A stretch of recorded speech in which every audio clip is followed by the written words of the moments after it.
Yo, yo, yo, what's up, guys? We're playing around with some different software stuff, so bear with me if we're kind of going back and forth through some stuff. I'm trying to kind of figure out, I'm using Restream rather than just directly streaming to YouTube, so that I can stream simultaneously on Twitch. So we're playing around. I don't know why it looks like it posted up as Molten Core. I'm not sure why I did that, but anyways, we're just chilling, hanging out, farming some Cenarion circle rep. We are super, super close to getting honored, and then we have a ton of turn-ins. Just figured to hang out for a couple hours before we have raid later tonight.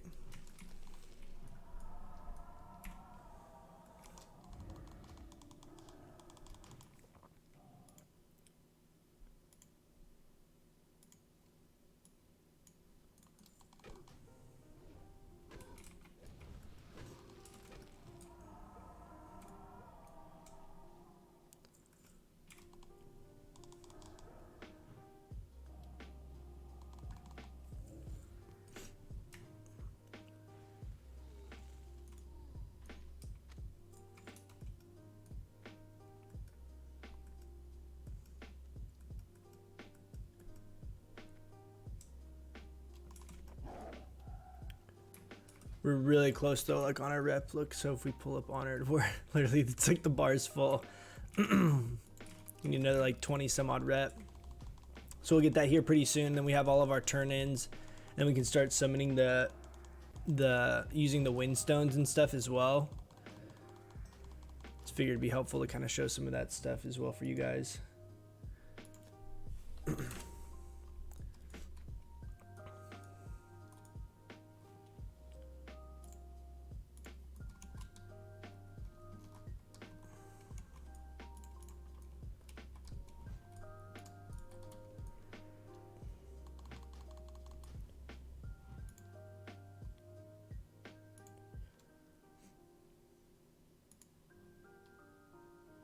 Yeah, I don't know why this posted up. Like looking over on YouTube right now, and it's showing it the Molten Core like thumbnail. I don't know why it pulled that.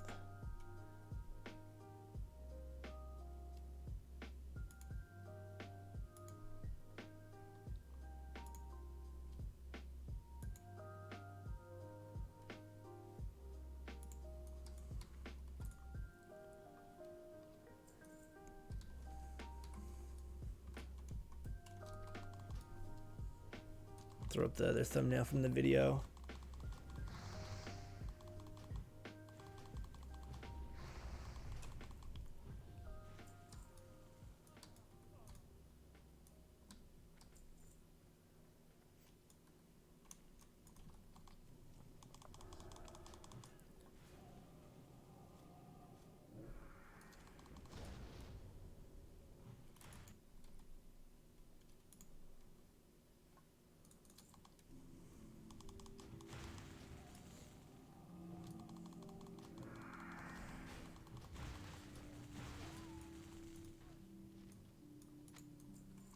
Thanks, guy.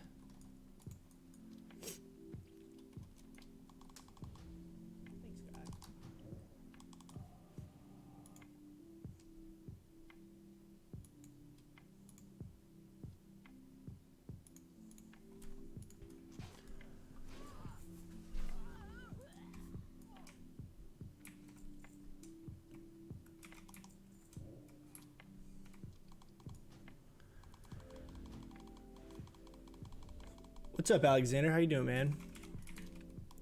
Good to see you. Good to see you.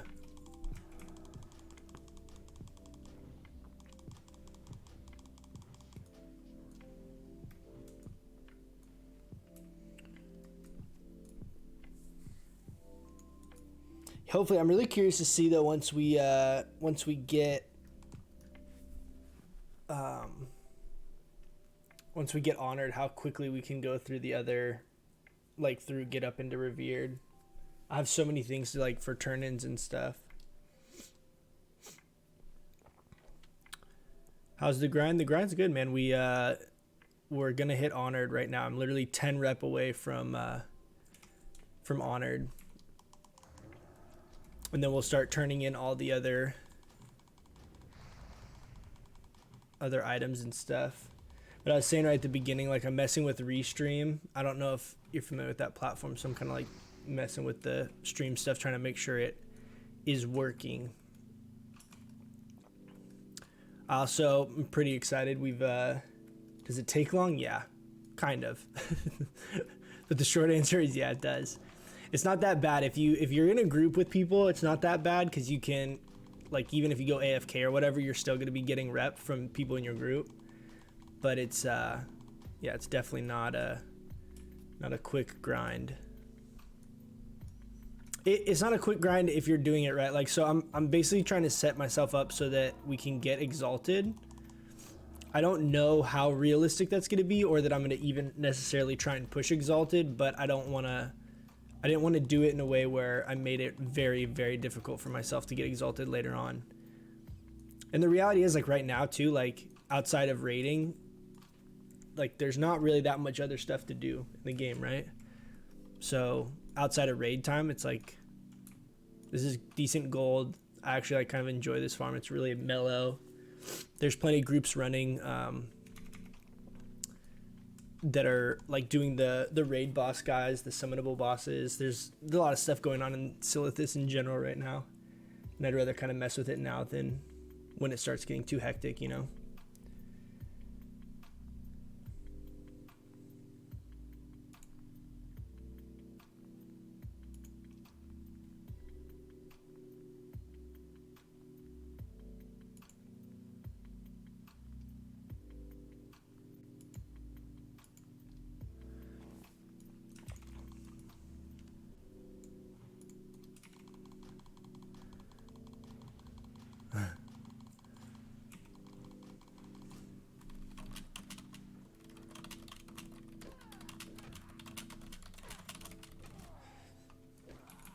All right, so it's kind of exciting. So we'll be doing these right now too. I just got the whisper from the guy who sets these up. So I'm about to hit honored right now, so we'll be able to do some of our turn-ins, so I can show you guys some of that as far as how that goes. And then he's setting up the raid boss group to summon the greater stones. This is it right here, dude. This is our honored kill. The long-awaited grind is finally gonna be over. Oh, dude, he got it. The other guy got it, but we did it. Oh yes. Oh yes. Feels good, man.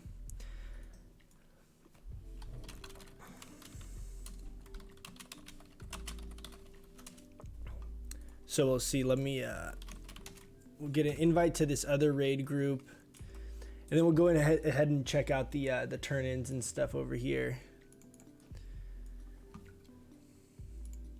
So this guy specifically on our server does a raid group where he puts together 20-ish people, 25 people, and then he gold bids on the drops from the raid bosses. So it's kind of a win-win. Like, people help him kill the bosses, and then if good stuff drops, like, he's a warrior, right? So he only needs very specific things, and mostly I think he's just trying to get the scepters.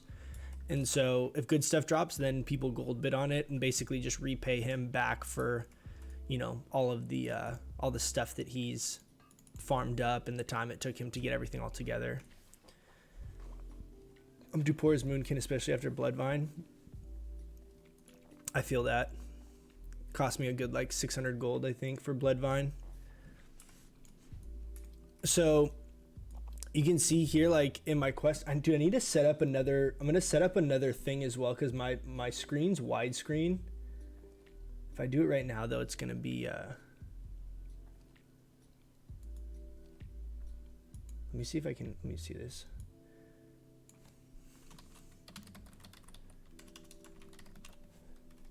I'm going to set up a thing, because, like, it cuts off my quest text and stuff for you guys, because I play on an ultra wide monitor. So let me see. Well, I know this is kind of like wonky right now, but we'll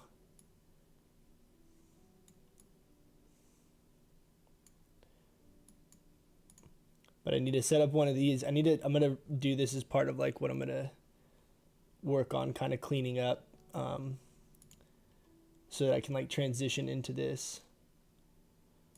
And then we'll go back to like this most of the time, but I want you guys to be able to see like if I'm turning in quests and stuff, like you guys can't see this stuff on the left, but we saved all of our quests.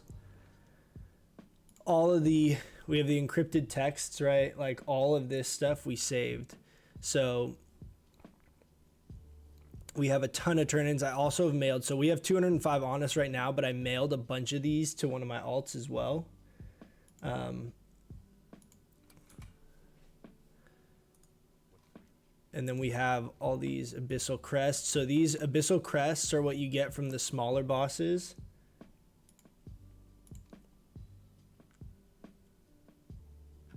Oh, what's up, Alec? Dude, that's so funny. It's a flump stick. It's a good name, dude. But so basically what you end up doing is you kill the little guys and you get these abyssal crests. Then you turn these in and it gives you another item, in which case you get the signets, and then you come in and turn these in. So it's like a consecutive kind of turn in thing. But we can see, so let's pull up. So if we do turn into 10 pages is 100 rep. Jeez, dude, that's a ton. Oh my goodness, dude. That's massive. That means each one of these pages we get is 10 rep. That's a ton. I feel like we're gonna be able to grind through this pretty quickly. And you want to basically, you save all of these to do as soon as you get honored, because these give you reputation all the way up to exalted. So what I'll end up doing to kind of optimize my farm is I don't plan on going really hardcore on my on my shaman at all. But for example, like on this character, I'm not going to gain any rep for killing the non-elites. So if we have guildies and stuff like that, for example, that are coming out trying to farm and kill the non-elite guys, I can come farm on my shaman, and then any of the BOE or like the random like rep stuff, the pages and the cultist outfits, none of that stuff binds to you. So what I can do is basically still gain the rep on an alt for the actual kills, right? And then mail over all of the drops that I get and still mail those over to my main. So it's kind of like a 2-for-1. Like I'm not necessarily trying to get exalted on my shaman, but at the same time, like at least I'll kind of still be gaining rep and benefit from the low level guys, dude. There's a lot of turn-ins, holy shit.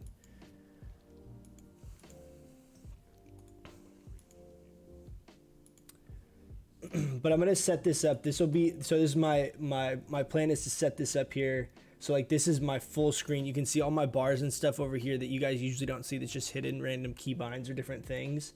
And then the general view you guys see is like a normal 16:9 ratio. But I'm gonna set it up. It just went on Fiverr this last like week, and I've been messing with a lot of stuff. So hoping to improve the stream quality here and just video stuff in general.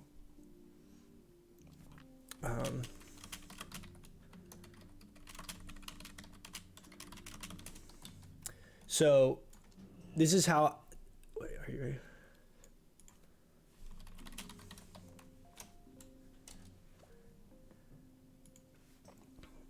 So this is what we did, is we basically have an alt called Wooey Cloth.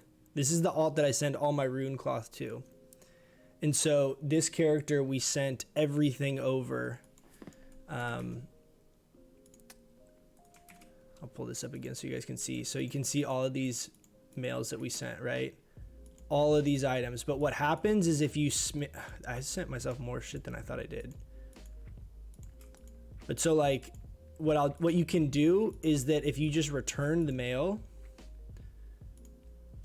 so we'll grab these, then you should return, it instantly will be back in my druid's mailbox. So the cultist outfits will return. So here, see, I had already gotten one of the necks that I had made up, and then 2 of the crests. Return that. Return. Nice, dude. We're gonna be pretty decked. We have a lot of stuff we stored up. I also still haven't done like any of the quests. I also have some other stuff in the mail that I had more just recently sent. You can see we each have a shitload of rune cloth. And go back on the druid. Now we have all the rest of this stuff, so we can turn this in, and I actually could like summon the bosses and stuff if I want. This group is specifically set up for the raid bosses, so I probably won't do it now. And the other thing too is if you're gonna summon these bosses, yeah, you can see like our inbox is full now. But if you're gonna summon the bosses, the people in your group will gain bonus rep for doing this. So for me, like what I'm gonna end up doing is we'll set up a group of our guildies, and I'll spawn the bosses myself with my mats, and it will help them get up to honored quicker. But the main thing I wanted to grab there was the pages, and I wanted these to be back in our box, our mailbox, and then that way, as soon as we're done with this group, dude, so we have all these coffer keys too. We should consolidate some of these. I'll do these and just mail them back to myself. Went on the auction house and got literally stacks for like less than a gold a piece. That Druid Gold farm, I'm unsure of what the armor set does. Is it something everyone will need? Are you talking about the cultist outfit things, the cloth set? Is that what you mean by armor set?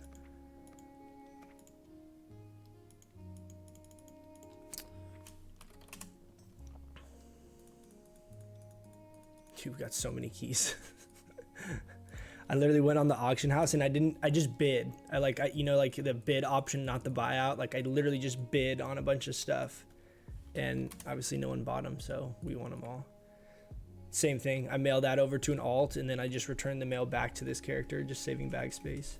So the cultist outfits, what you end up having is I can show you one.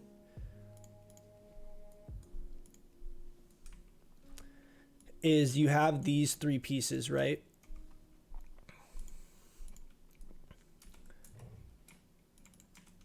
So once you get these three pieces, these allow you to then interact with, let's turn these other pages in real quick just to get them out of our bag.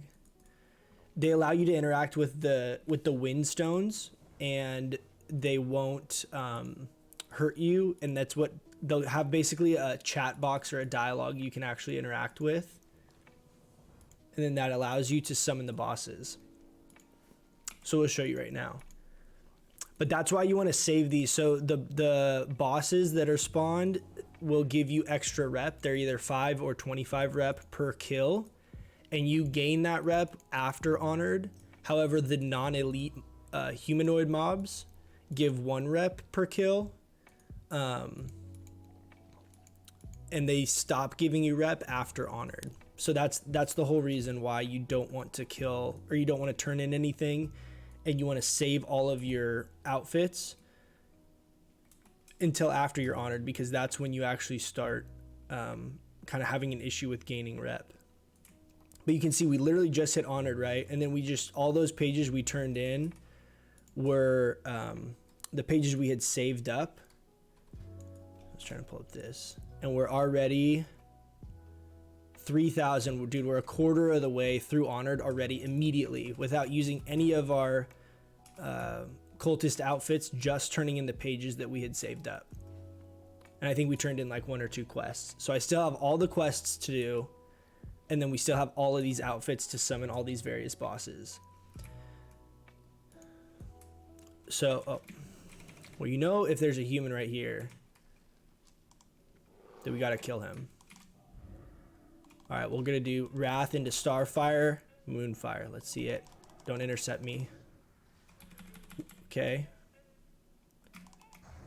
I'm going to War Stomp into Wrath again. Downrank Moonfire. See ya.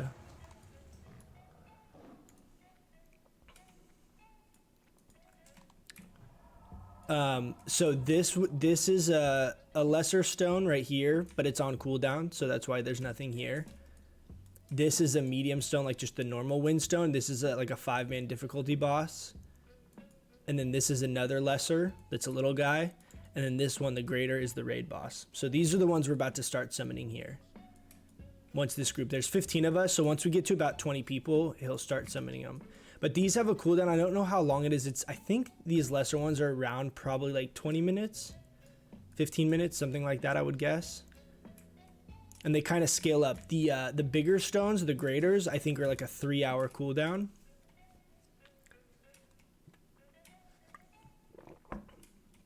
Well, let's see. I can summon one of these bosses for you guys and see. It's on free for all loot, so.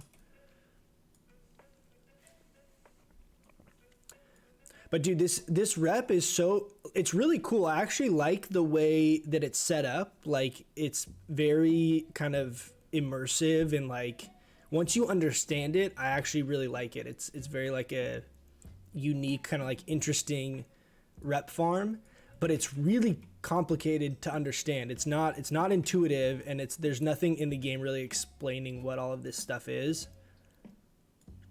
So that's kind of like the biggest hurdle, is that it's complicated and doesn't really make a whole lot of sense. But so here, we'll summon this one. So we come up here, and you basically are gonna, here, I'll switch this so you guys can see the quest dialogue. We equip the helm, the shoulders, and the chest. Then we click this. This now has a dialogue box we can talk to. If we don't have the outfit on, it will shock us. Oh, fuck. You don't want to pull this with like multiple things on you too, because they'll fuck you up.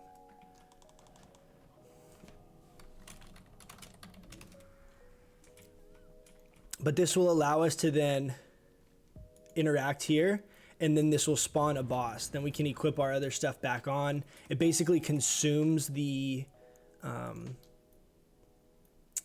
pieces, right? So they're no longer in my bags. And then these little guys, you can basically like solo. These guys aren't very difficult, but the other stones you cannot solo. The other stone, this one is a 5-man boss, and then the other ones we're doing right now. Jesus, dude, this guy hurts. Is he gonna kill me? Holy shit, dude, 34 health. That was sketchy. But so now you see we have the crest, and then these guys also drop decent greens. And then the quest you turn in, and you turn in 3 of these, I believe, and it gives you the neck piece, which the neck piece is then required to summon the big guy. Wait a minute, you're on Twitch? Dude, I know. So I'm re-upping the restream. Re-upping the restream, dude. We're messing with a bunch of this stuff. How come someone gave a boomkin? Look, come here. It's a great question. Obviously must have been like a really weird, stupid GM that didn't know what's going on, dude. This aspect ratio needs work. So I have it messed up, sorry. So I did that. I made like just a quick little tab that has my thing full screen, because the quest text and stuff, I can't move to the middle. And so I felt like that'd be relevant to show for a couple of these things, because of the fact that the Cenarion stuff is kind of confusing. Andrew, we just literally yesterday, I set up on Fiverr. We're gonna have like completely new like stream stuff. Like the whole overlay is gonna be all updated. I'm gonna spend some time. We'll really like polish it up with all this quarantine stuff going on. We have a lot more time, so we're gonna get it all dialed in. I'm basically gonna set up an aspect ratio where you guys can see my full widescreen setup for if I need to show different stuff like quest text and things like that, and mess with all that. So it'll be way more. Production value hopefully will be a lot higher. We got some like a stinger transition that we'll be using and stuff too. So I'm pretty excited. It's gonna be a lot of cool stuff to kind of mess with, and I think will help a lot with just overall like production quality on the videos and stream stuff as well. So now you're spamming Wrath and not Starfire to parse. Cheeks, no, that's not really the case. In raid content, I'm spamming Starfire because Curse of Shadows. So you're getting your stuff finally fixed for Twitch. What do you mean stuff fixed? You mean like, I'm setting it up on Restream. So right now we're streaming on a Restream. So we're both on YouTube and Twitch at the same time. I had done that originally and then I stopped doing that, but I'm gonna go ahead and start doing that again. Just because Twitch has there's a lot of cool features in Twitch as far as like highlights and different things that you can do a lot easier that you can't do as well in YouTube. So yeah, the aspect ratio stuff, right? I mean, I fixed that kind of for the YouTube stuff. That wasn't really specifically the reason I stopped streaming on Twitch. I just, when I was doing Restream initially, I was getting the vast majority of people watching were still coming from YouTube anyway. So I just felt like it wasn't really worth it. But I feel like at this point, if I'm able to do it on both platforms and we have affiliate on Twitch too, like I might as well. And I'm not as familiar with Twitch is honestly like the biggest reason I stopped. Like I'm very familiar with YouTube just because over the years I've done different stuff on YouTube, but I'm not as familiar with Twitch. And so that's why I kind of just gravitated towards trying to focus on the YouTube stuff, which I still think was the right call because that's the easiest way to start kind of developing a community. And then from there you can kind of go into Twitch stuff and start kind of redirecting that traffic over to Twitch. But we're going to do both. But Cheeks, to answer your question, basically in a raid environment where you have Curse of Shadows, you are gaining another 10% spell damage on your Starfire, which doesn't translate at all into Wrath. I don't want to 2v1 this guys because this Keeper does a ton of damage and like fears you. It's really annoying. But so but like in open world content, I'm using Wrath a good amount. It kind of just depends on more as like damage versus mana efficiency. Those are really like the two things that you're weighing. But you'll see like in open world content, I use Wrath all the time. Like, cause we don't have Curse of Shadows, right? So that whole spreadsheet, all that comparison stuff I did is completely true on this fight in this scenario. And it's even more so too in like open world and PvP stuff, right? Because you want to avoid longer casts because of the knockback. Like on top of just the overall damage being higher, like having less knockback is incredibly valuable.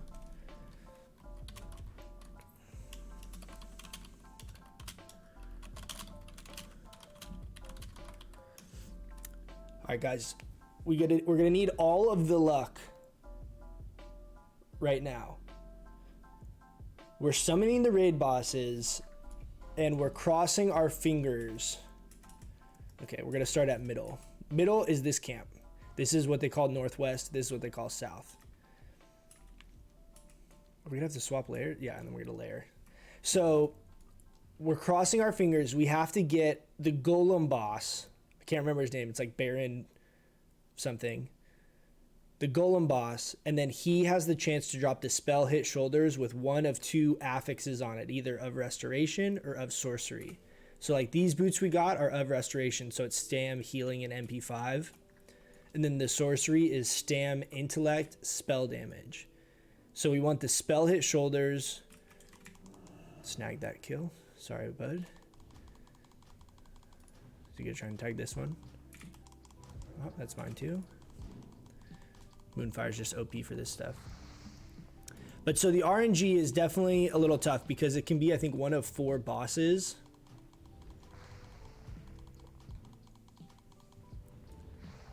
No need for luck, bro. Here, I bring the luck, dude. I like that's good.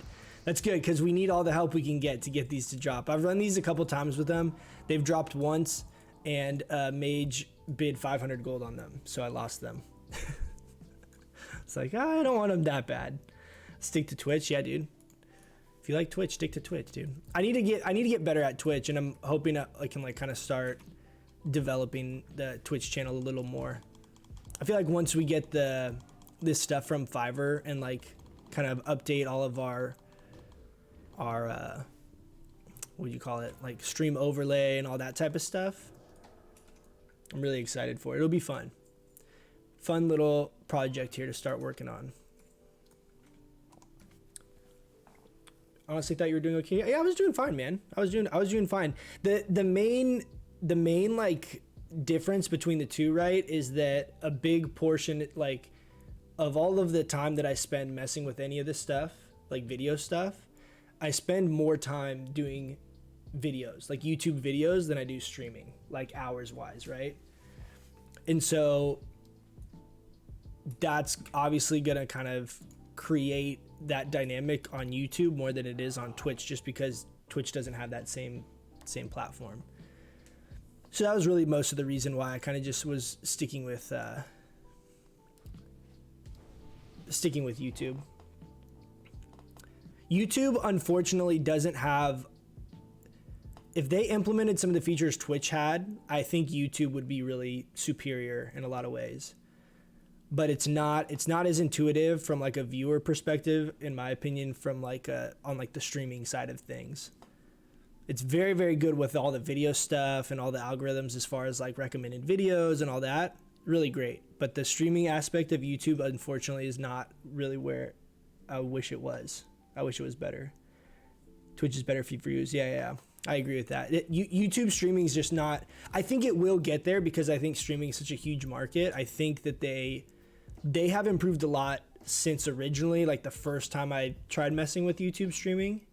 It's improved a lot. But it's still not at the level of Twitch, which you think it'd be pretty easy, right? Because it's not like none of what Twitch has is like copywritten type stuff where it's like it's unique to them and they have some kind of like proprietary system they're using. It's just normal system. It's just really clean and really easy for users, you know, to interact with. But I do think YouTube will get there eventually. But I enjoy the kind of the bank of just video content on YouTube. So if you're in a raid group, more than 5 people farming any of these things, you have to physically tag each mob to get any rep. This guy's gonna literally kill himself. So if you see him get shocked there, if you don't have the outfit on, it shocks you every time you talk to it. It does like 30% of your health. So you can... I've literally watched people walk up to it and click it and then die because they're like already low health.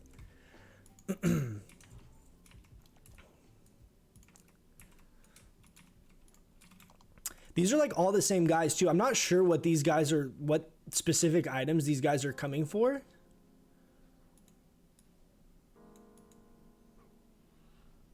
But I've helped these guys farm a bunch, you know, various days where he's summoning bosses and help him like basically get all the mats together to summon this stuff. And then all I need is those spell hit shoulders. So we'll see. My hope is being able to kind of grind this out early. I think in the next few weeks, this is going to be really contested. I think it'll be a real big pain to try and farm any of this stuff. Like the biggest worry, for example, like to summon this big boss, right? It requires like 15 of those outfits. Like you have to do like 10 of the little guys, and then that summons like 3 of the big guys, whatever the number breakdown is, but it's 15 of those outfits. So it's a pretty significant investment as far as like just overall quantity of items you need to do it. We could summon this, start fighting it, and an alliance raid could come up, tag the mob, and then kill us, and then steal the mob and take the loot. Like, which would be super fucked. Like that would suck. So you have all that energy and all that effort, and it would just be down the drain because a raid, you know, scouted and saw that you were doing it. So that's not really that common right now. It happens on like a smaller scale. You'll have like 2 or 3 people come up and they'll steal like the smaller tags. But I think as we get closer and closer to phase 5 in AQ, that's gonna happen. Wait, do you lose those outfits after you use them? Yes. So you need actual, like, I just opened up my bank a second ago, or my mail a second ago, John, and but I have basically like 30 of those outfits like saved up. So each time you put it on, you interact with the stone, and then the outfit's consumed. So you need an individual outfit for every single time you summon one of these.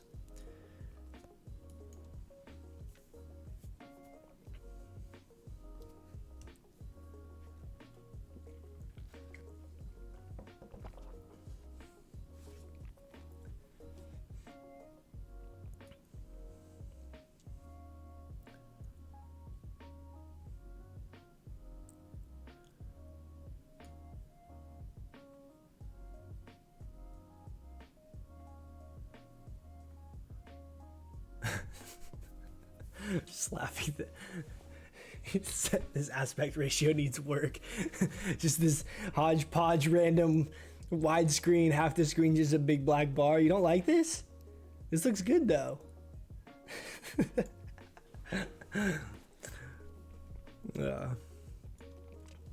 We'll get it dialed in. We'll get it dialed in. We'll see. We got some animated what do you call them, like cards where it's like stream starting soon, thanks for watching, like that kind of stuff. We got like it'll be cool. I'm really excited. I think it'll be I think you guys will dig it. So now we can actually like turn in all these quests. I don't know what the hell we're waiting for. This always happens. It's like it takes so long for everyone to get here, and then once they're here, so what we do is there's 3 of these graders, and since our server has layering, basically Angry Dave gets all the mats stored up for 6 of the summons of the big guys, and then we run and do all 3, and we go and then layer to the other layer. So you can't see it, but like down here on the far left I have oh, my thing's covering it anyway, but I have a thing down here. So we're on layer 1 right now, so then we'll go kill all 3 bosses on layer 1, then we layer over to layer 2, and then go back and kill all 3s on layer 2. So we'll get 6 of these boss kills, and like it takes probably maybe 45 minutes or so. It's not super long unless you're filling the top black space with stuff. This right here is good. Yeah, no, I agree. I know I was just doing it so like the character screen and stuff, I can basically bump it over by opening up the social tab, so you guys can still see it if I'm in this ratio like this, like zoomed in basically on my screen.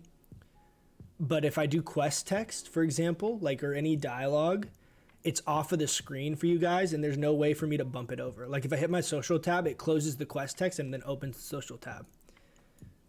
So what I was thinking is, for scenarios, it doesn't happen very often, but for scenarios where that does happen, like the trade window is another example.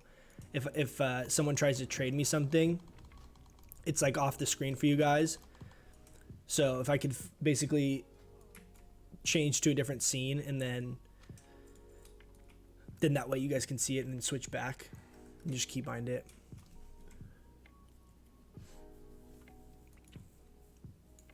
All right, homeboy, come on, let's summon this stuff.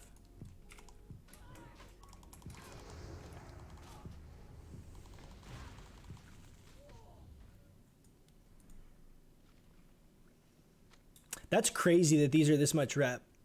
Someone had told me that, but I was like, I don't know if that's right, dude. I feel like it's going to be for the first turn in, but 100 rep for 10 of those pages, because you can get the pages, are not that difficult to get, honestly.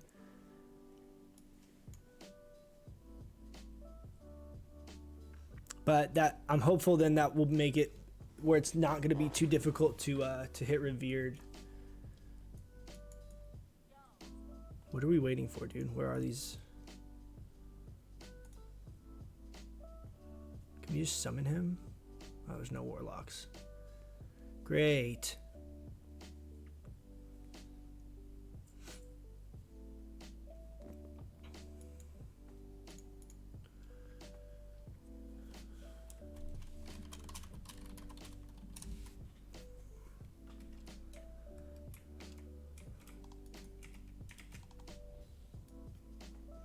What's up, Rivsy? How you doing? What's up? What's up? Dude, I'm so jealous you got those shoulders. Did you get to test them out yet? Take him for a test drive?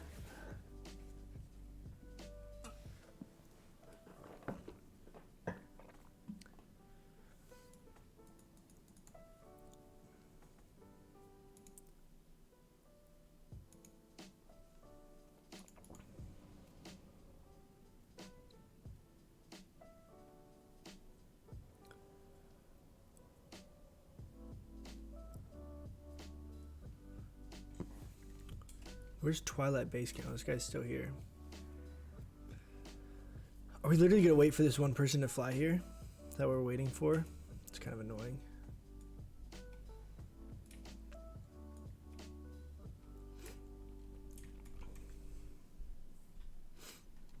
So on this, I actually throw on my like raid boss gear where we have more hit because I think these guys are level like 63.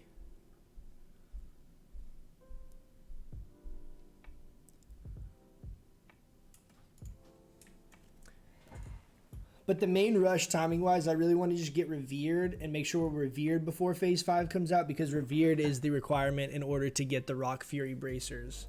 That's like the thing I want to try and get right away.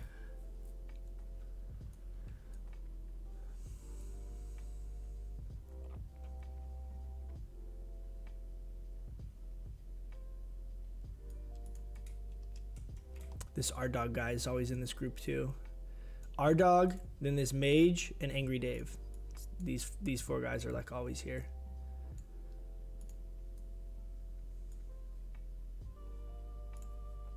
Hit him with the World Star.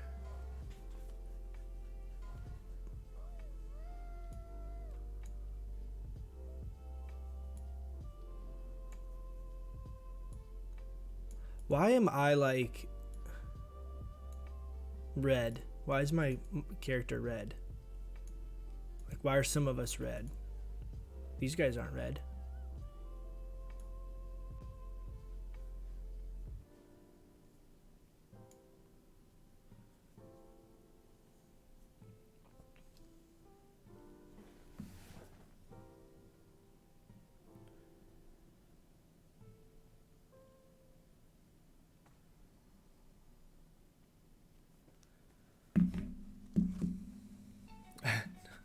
I've noticed that a few times. I don't know what it. I don't know what it is. I have no idea why my character model is red sometimes. I'm assuming it has something to do with just like being in Silithus for like a certain amount of time. You just get red. I don't know.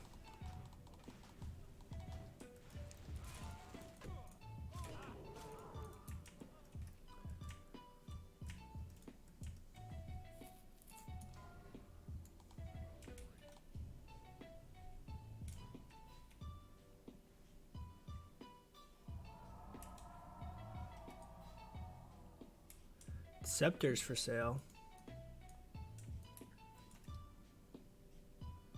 Ring says minimum bid on ring, neck, and cape. I didn't even know there was a cape. There's a spell power ring, but it's basically the same ring that drops at a ZG, and then there's a healing neck.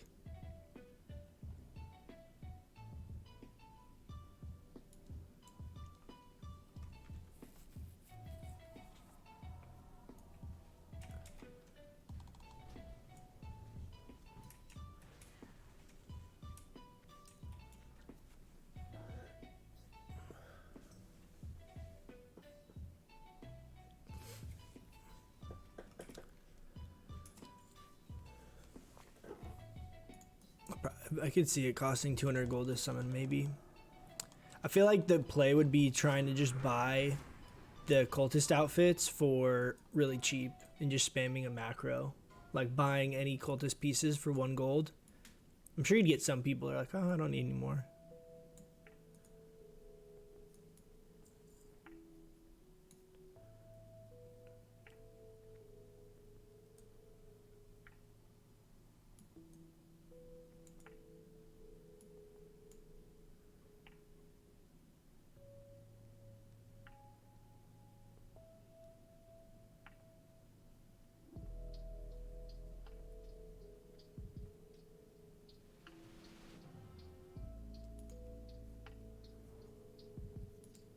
I wonder what the cloak is.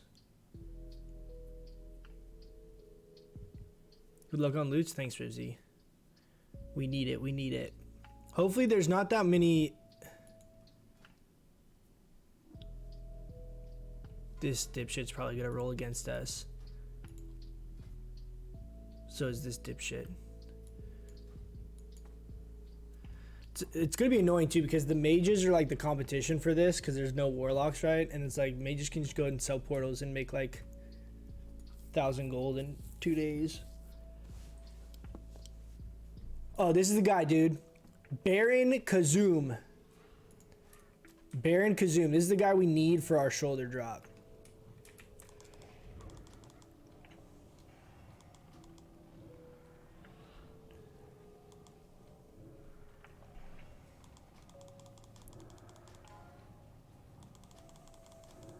0 crits.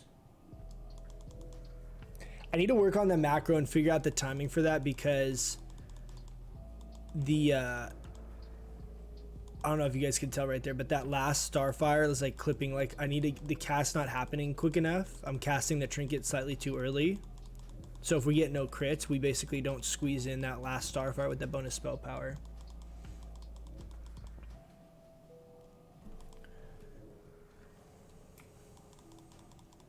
So we're gonna start downranking Wrath. I don't feel like innervating. It's pretty crazy. We can still end up doing like around 300 or so DPS with rank 4 Wrath, which is actually pretty interesting. Like 200, 300 DPS, depending on what consumes in like world buffs and stuff you have. And it costs like no mana. It's like 63 mana a cast or something.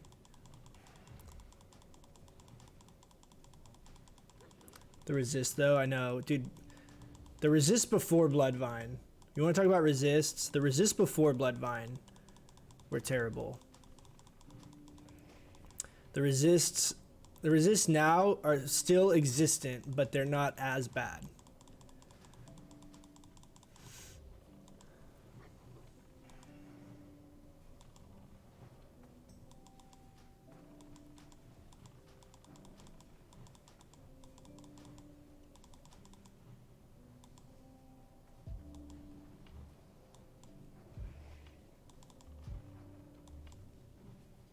Someone mana tied?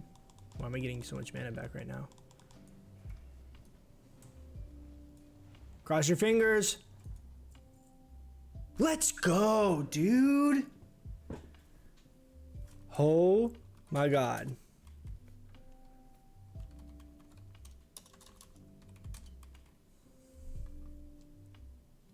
We bid 100. Cross your fingers, boys. Hopefully these dipshit mages don't go. Count it down. Count it down, Dave.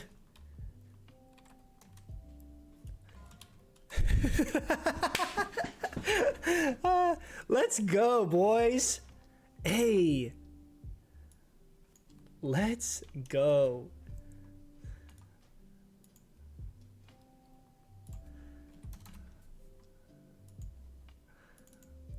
Dude, gladly pay 100 gold for those. Holy shit, dude.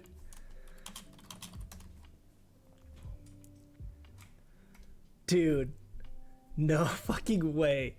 No way did that just happen. The first fucking summon and no one literally rolled against me.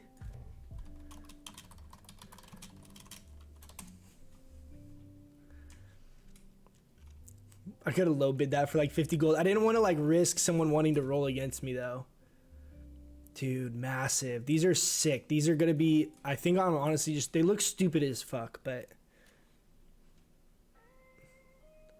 huge, guys. Huge. Honestly, for us, I feel like these are so, like, I would prefer these, I think, in most situations over the shoulders off Razor Gore, just because sacrificing 15-20 spell damage for extra spell hit and, like, not losing a bunch of stam and intellect and shit like that in order to get those stats, I feel like it's super, super worth.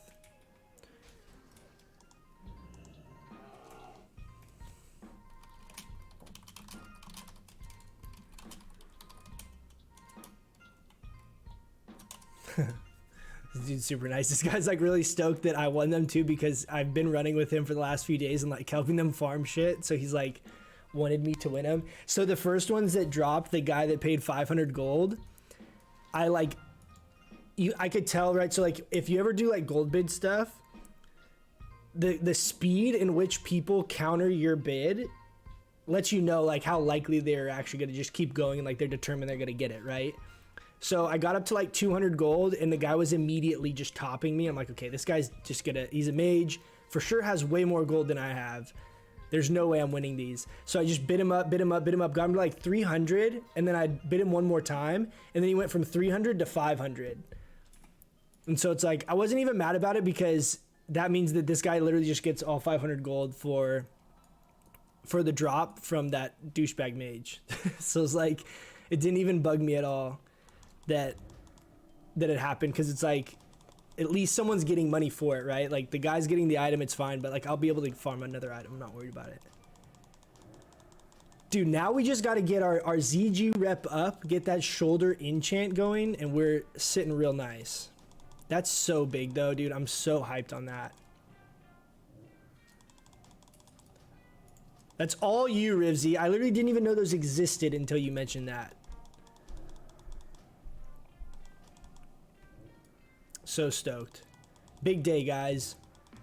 We hit Honored with Cenarion Circle. We got our shoulders all within like an hour of each other.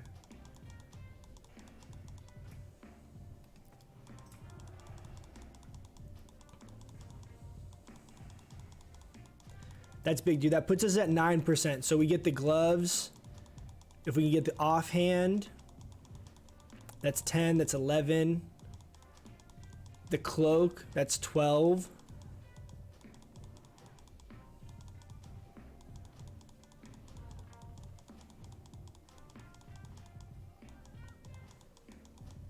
Then you know we got to get that tier trinket, dude.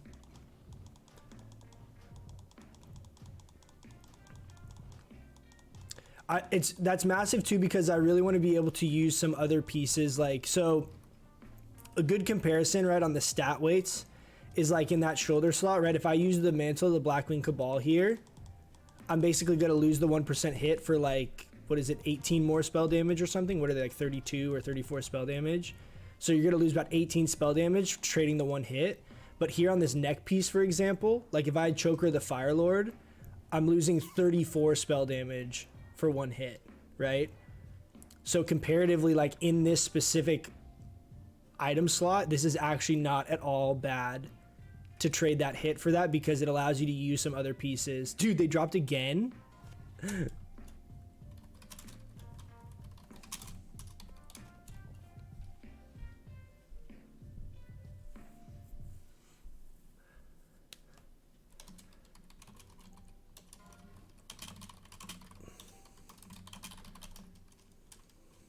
Dude, I'd buy those again.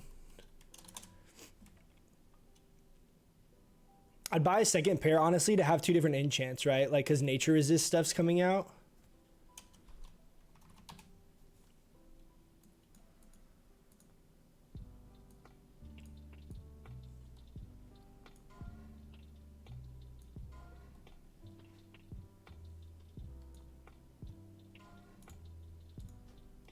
Nice. Is he gonna give him to me? Nice. Fuck yeah, dude. When it rains, it pours. Let's go. That way we don't have to redo our enchants. Get them for 10 gold. Someone else bid 50 gold. But I'm like 60 gold does not take me that long to farm, right?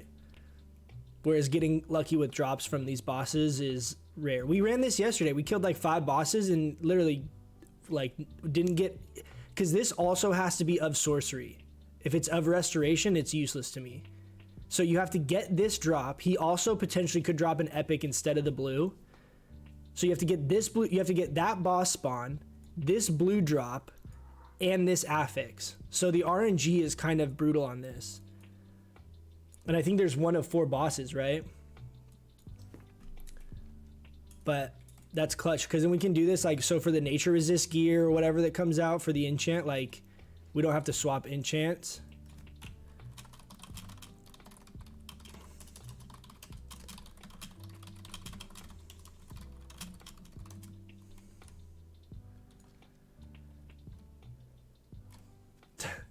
He's messaging me that he's so surprised.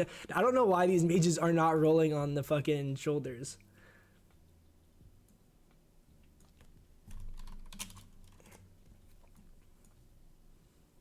But that'll be clutch. So we'll be able to use the second set and not have to deal with re-enchanting them, dude.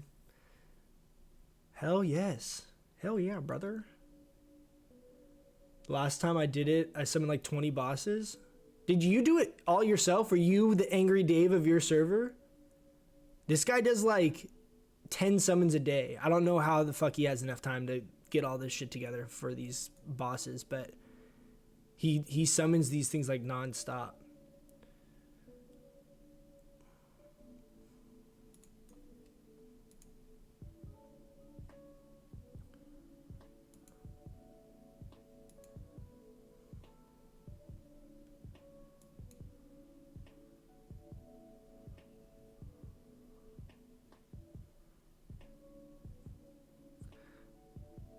Because it's because he got his 2-piece.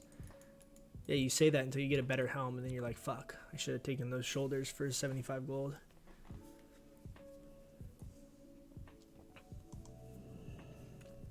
But that's big, dude. Big day for us, guys. And we haven't even gone to raid yet, dude. We're just running around Silithus, stacking loot.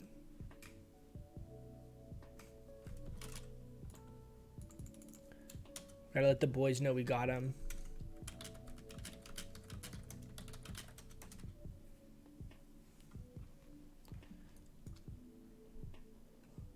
I do all the Templars by myself normally. What are the Templars? What do you mean? Are those the little humanoid guys? The Dukes? Is that what you mean by Templars? The Dukes? I'm gonna wait. We have a ton of these, ton of the sets already farmed up. So once I get a group, I'll put together like a group of our guildy guys that are gonna be out here farming, and then that way it'll help them get reps, since we can get like 25 rep for the Dukes and stuff. I really only, like, now that I have the shoulders, I just want to summon one of these because you get the Abyssal Scepter, and I think the single turn-in is really significant. Like, I think you probably get a ton of rep for it, and you get the chest, right, for just one turn-in. Oh, I guess this is the boss that drops the ring, they're saying. So this is the other boss, right? We've gotten 2 of the Baron, and then this is Prince Scaldronox. How do they come up with these fucking names? Prince, oh dude, that fucked. That wrecked right there. It did so much damage. And so I guess this guy drops the spell power ring, and then other people, and then the other boss drops an epic healing neck. I looked it up though. The epic healing neck didn't seem like it was that good. I feel like there's blues in ZG that are better. But I don't know if I looked up, maybe I looked up the wrong item or something, but I mean, I don't really care about a healing neck, so range the blast wave, okay. Dude, I'm literally max range. But go ahead and innervate because we're a couple people short. We'll actually try and pump a little damage. Of course, we get a massive Starfire for 400 damage. Feels bad, man. 469, let's go. Yeah, big numbers. Dude, I don't think you can actually outrange it. Literally max range.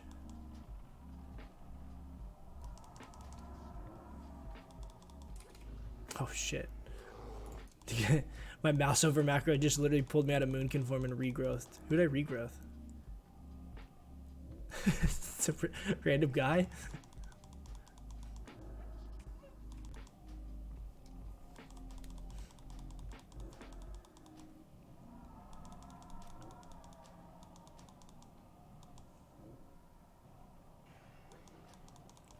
The Templars are from the Lesser Windstone. Oh yeah. So yeah, those guys aren't too bad to solo. I did one of those early, like at the very beginning of stream with Jesus Christ, dude.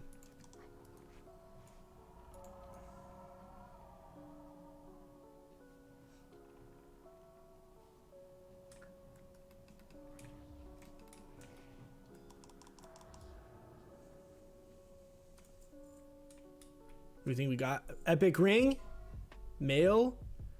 Dude, these are actually, those are really fucking good. Holy shit.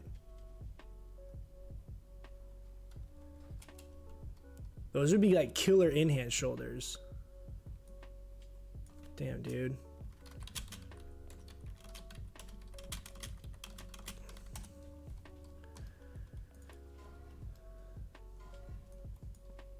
It might be worth coming to some of these on my shaman just for the shit like that. There's also like really good bracers you can get and stuff too.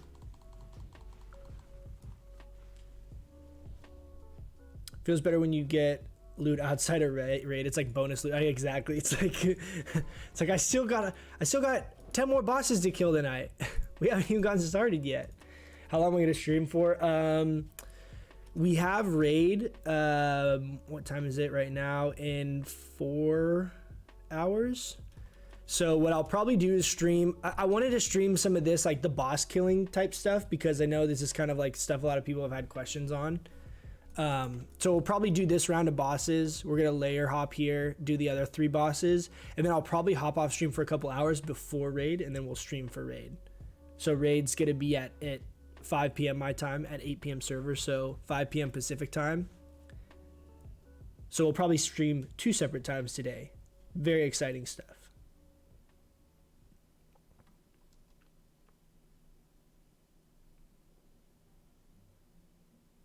But I'll be we'll do the restream stuff again. I'm gonna assuming that this is working fine, like I'm trusting that if something is starting to look weird or whatever, you guys will tell me if something's like bugging out. But assuming this is fine and like is running smoothly, I'm gonna just keep streaming on restream, so it streams on both.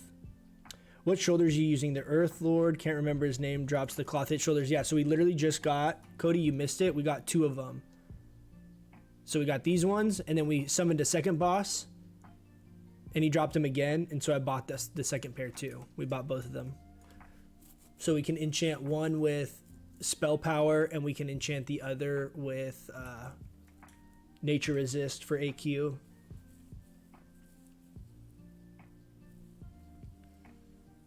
I'm off, have a good day. Hey, see you, Alex. Have a good day, brother. Thank you for hanging out. Gonna try and get on my boomkin since I can't win the shoulders off Razor Gore. Yeah, exactly. It's honestly, it's a really good alternative. I mean, so even still, if you had these, like say you were also able to get the shoulders off Razor Gore, there's situations that you're gonna want spell hit cap, right? Maybe not every fight. It might not be like the biggest DPS you could get, but it's a very good alternative that will always have value and will always have situations that you're gonna want to use it. Honestly, dude, like even in PvP, like, so think about it this way too. PvP, these are actually not bad at all because they have stam and int on them, and the spell hit, and the bonus damage. So like, rather than having to use my goggles that have no stam and no intellect on them to get the 3% really easy with the ring, I could basically then put on like tier 1 helm, and then we can use the shoulders and then like this neck piece and the ring and like max damage and like stam gear, you know? So the bigger implication of having like the options on various hit pieces is like how much easier it makes getting a really well itemized PvP set, because you can kind of like plug and play whichever pieces you want for certain scenarios and make sure you're still at PvP hit cap. Try hard, super try hard. Hey Rivsy, I was gonna ask you, I think I've asked you this before, do you flask? You don't flask, do you? I looked up your logs the other day. There's a couple fights that you like wrecked on, but I don't think that you flask when I asked you before.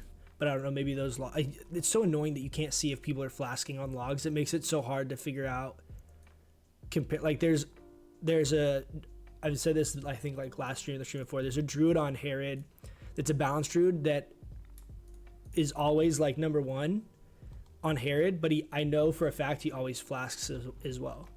So I'm like, well, it's not, you can't see that on the log, so it's not really comparable. What server do I play on? I don't see a lot of geared boomkins on White Main. I play on Herod. Herod, whatever you want to call it. I do sometimes, depends on how much money I got. Yeah, I think what I'm gonna do is next Dark Moon Fair, where I can get the Dark Moon Fair buff. I think I'm gonna get World buffs, Dark Moon Fair buff, and Flask for that raid, and see how we do like parse wise.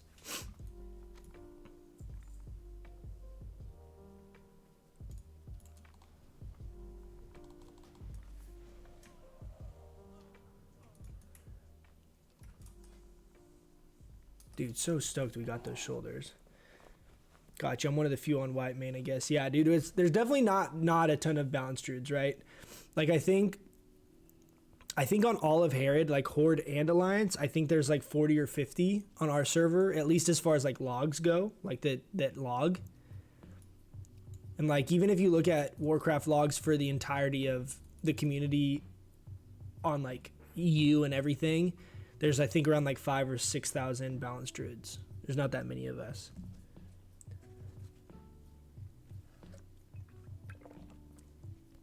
I will say, I think a good chunk of people have gotten like converted to playing balance though over the last few months.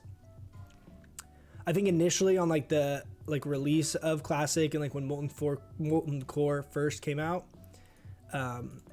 not that many people were playing balance, and I feel like a lot of people got really burnt out on Resto. Because I know initially in Molten Core, like Molten Core is easier, right? So you would think that as far as logs and like quantity of whatever classes would be pretty high. I think there was around 3,000 balanced druids initially.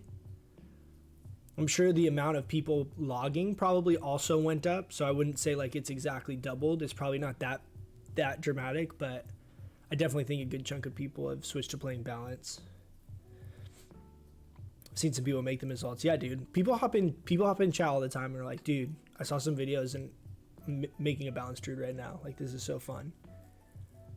People get super excited. I mean, it's fun, dude. It's honestly balanced druid in open world like content stuff, like farming these guys, you know, for all the rep stuff I did, and for PvP is super fun. And even in raiding, I actually really like balanced druid a lot because you have so much flexibility and utility. And as we're getting more and more hit gear, it's less and less frustrating. Like the mana issue is obviously frustrating, but there's ways to work around that either with downranking or consumes, just understanding fights and stuff like that. And as your guild gets more geared and the fights are lasting shorter, it's less and less relevant of like a thing you have to worry about. The biggest annoyance to me raiding is balance is having like 2 or 3 Starfires miss in a row. Sucks. That's like the worst. I was originally rested, but we had 6, and then they asked 2 of us to reroll 1 balance and 1 feral. Dude, that's dope. You're in a good guild. That's like the mentality I feel like guilds should have. Like, I'm glad that there's other guilds out there not forcing people just to all be warlocks and mages and warriors. Volunteer to go balance. Yeah.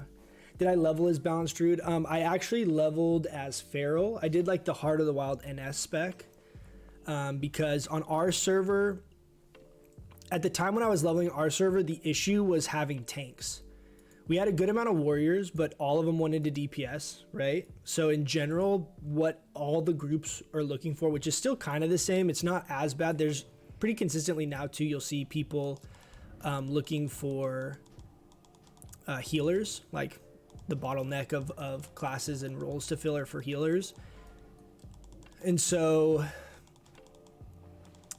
initially I rolled that Heart of the Wild like feral spec so that I could heal in raids when we needed it, and then I could basically dungeon tank 5-mans to help get like my pre-raid bis type stuff.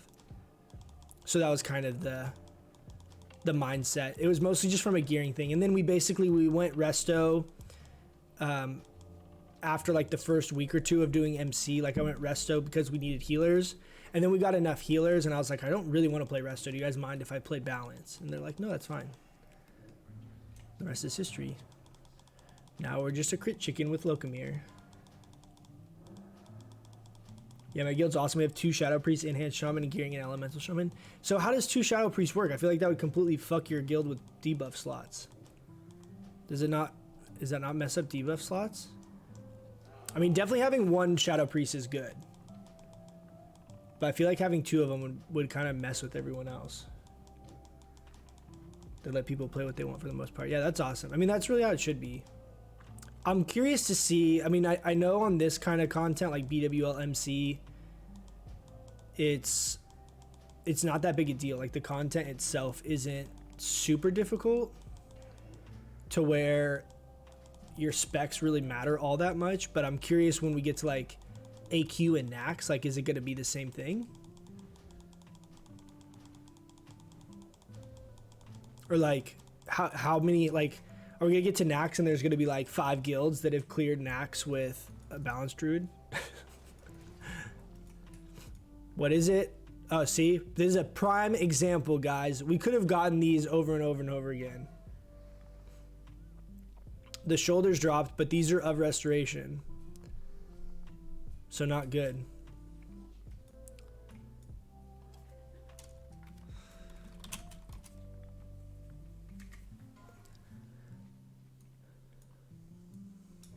Base healing shoulders, anyone? I mean, 33 healing on shoulders is actually pretty big too.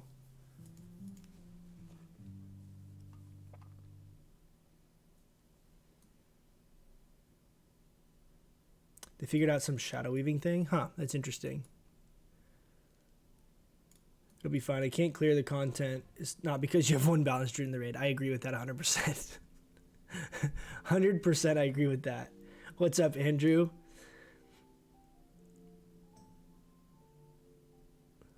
Aren't those spell crit instead of hit? So these have like a random affix. I know. So the baseline stat on these shoulders is the hit chance. And then if they're of sorcery, they're in stam and healing. And then if they're of restoration, they're stam, healing, and MP5. But the hit is always on the shoulders. It's very weird. They would actually not be bad like PvP shoulders if I was like a healer. Because you still want to get 3% hit. Ideally if you're a healer. So like if you're a priest and you're dotting stuff, like you want your dot to land, you want, you know, your dispels to not get resisted or whatever. Like there's still value in doing it PvP wise, but I'm not going to spend gold on those.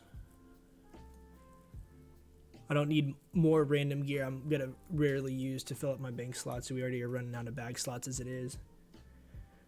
Hey, grats on the shoulders. Hey, what's up with it? Thanks, Sain. Oh no.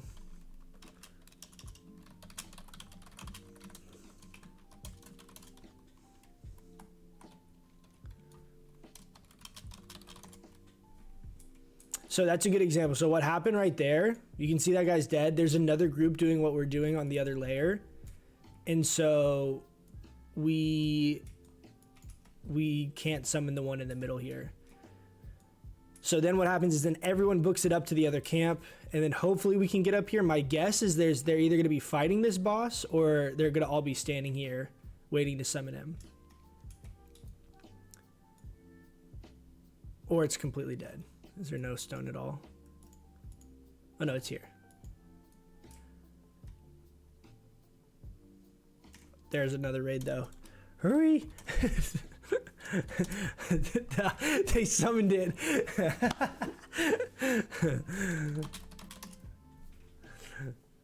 They got it. But see, like that's a good example. Like as we get closer and closer to phase 5, that kind of shit's gonna happen. Help them kill it though. It's okay. We got our shoulders. We got what we came for.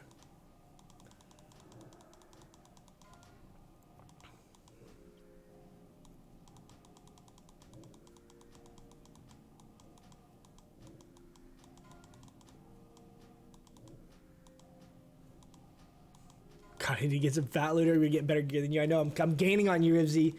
I'm gonna hop off chat here for 1 second. I'm getting a phone call. I'll be right back.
All right, let's see if they'll link what dropped.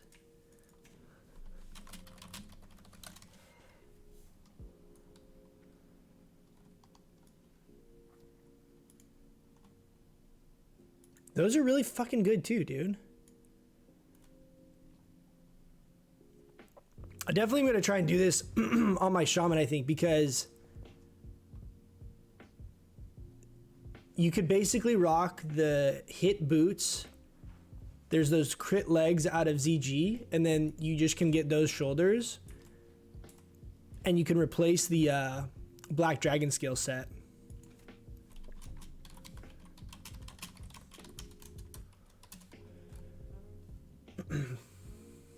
Trying to get my guild to kill the lords after ZG tonight, so I have a chance at those shoulders. Yeah, man. Do you already farm up all the other mats?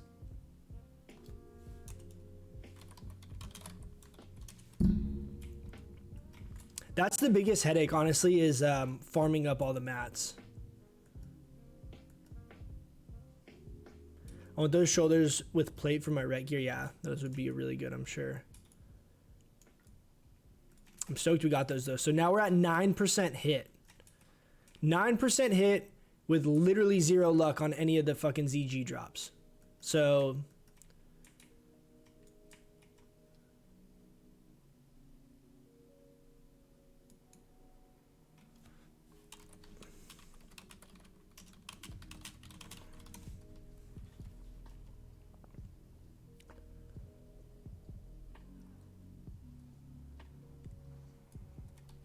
All right, let's see, does...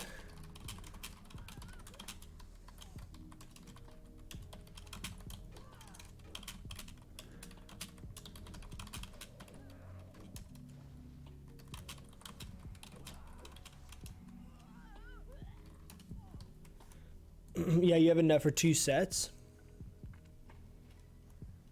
Yeah, I need to start turning in. I don't know how many I have. I don't know how close we are to being able to get them or not.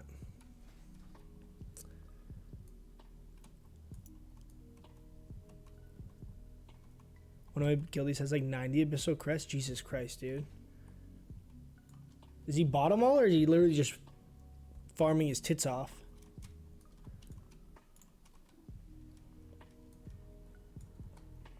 Even these greens, though, are actually like not bad. Like if you didn't have like any gear, like if you have an alt or something, a lot of the greens and stuff that drop off the mobs are pretty decent. All right, here, we'll do it on our really well-scaled full screen here to turn the quest in. So encrypted text, and then we have the Abyssal Crest. Bag of Spoils, okay. What the fuck do we get for that? Bag of Spoils.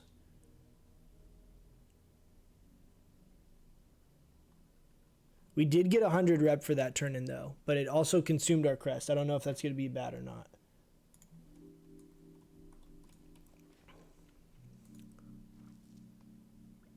Cheese. Oh, that wasn't bad. So we got 2 pots, elemental earth. That's actually like 20 gold worth of shit right there. That's pretty decent. But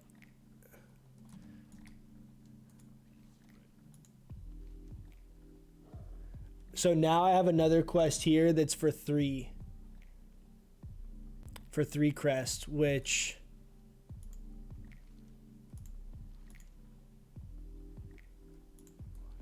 I think you want to do each of those ones. I think this one after the first one, I don't know that I'm going to do that one again, because I think what happens is that's one you can go and just turn in to get the bags. I think what you actually are trying to do is you come over here and talk to this guy and turn in the crests. Switch it back to widescreen. Turn in the crest with a shard, and this is what gives you the thing to summon the bigger guy. So it's probably worth doing that quest once, but I'm guessing that what's going to happen is as soon as I get revered, there's also going to be a quest over here with this guy that's going to be a turn-in for the Abyssal Scepter, which is basically going to be the bigger version of that same bag that we just got. And then it's the same thing for that, is after you do the first one, the next ones require 3 scepters to turn in. So the first one's 1, which is probably worth because you're going to get 100 rep, or however much rep, and then after that, then I don't think it'll probably be worth it to do unless I know the box for the Abyssal one is kind of worth it, but like you need the little crests and stuff to summon the big one, so I don't want to spend them on those stupid bags.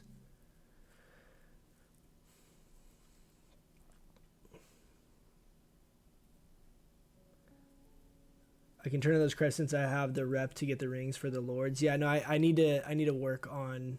That's like the next benchmark, right? Is we want to get revered because that's what you need, I think, to summon the big bosses.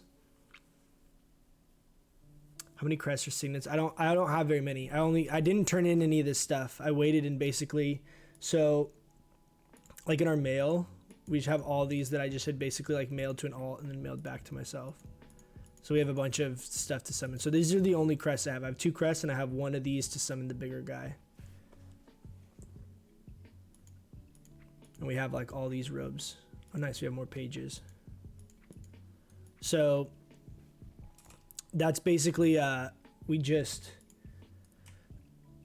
mailed all that stuff. So I don't know how many crests that would make. I would assume I have enough of those sets to go ahead and summon one of the big bosses, but you have to be revered to do that, right? And we're not revered yet.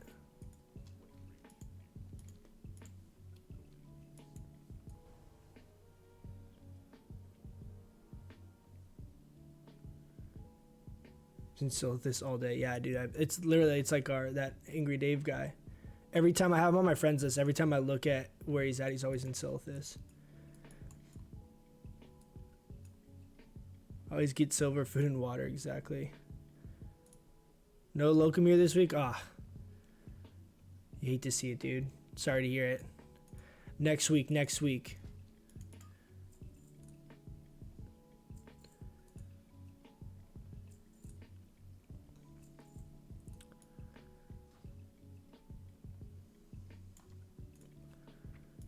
Alright, let's mail some of this stuff back. We actually got a bunch of mana potions. I've gotten like 15 or so mana potions farming all of this stuff. Because those mobs drop the major mana potions. They don't drop them often. I think it's like a 2% drop or something. But you do get them relatively consistently if you're just sitting there farming. Plus you need Revered for Rock Fury Bracers in Phase 5. Exactly. That's like kind of the big push for me, is like eventually getting Exalted would be cool, just because I think that ring, I don't know if that ring will be better than other options for us, but I think it will be a cool alternative, and I think it'll be a lot of fun in PvP. But Rock Fury Bracers is definitely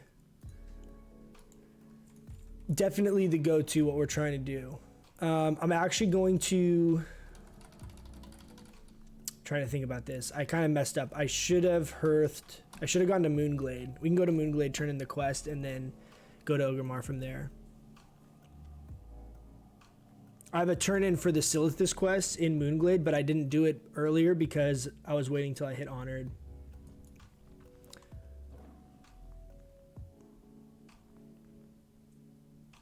My guild's going to test it tonight, but I have the rings to summon. I'm going to trade the ring to a guildie and see if they can summon without being revered.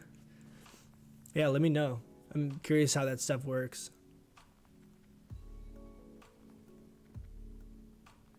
I think this guy's like somewhere right here.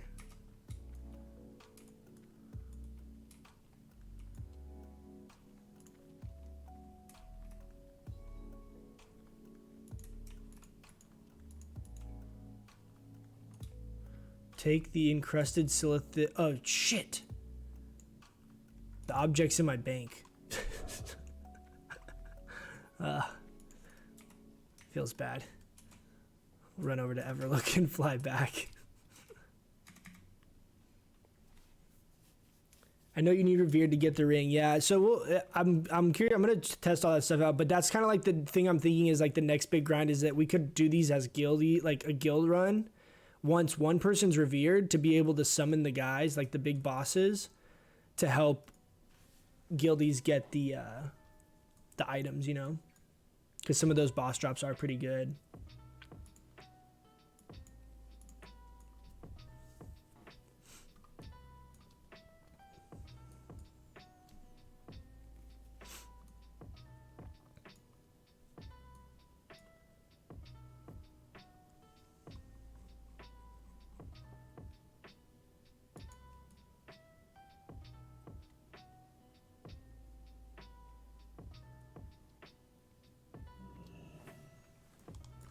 How long do we stay red for?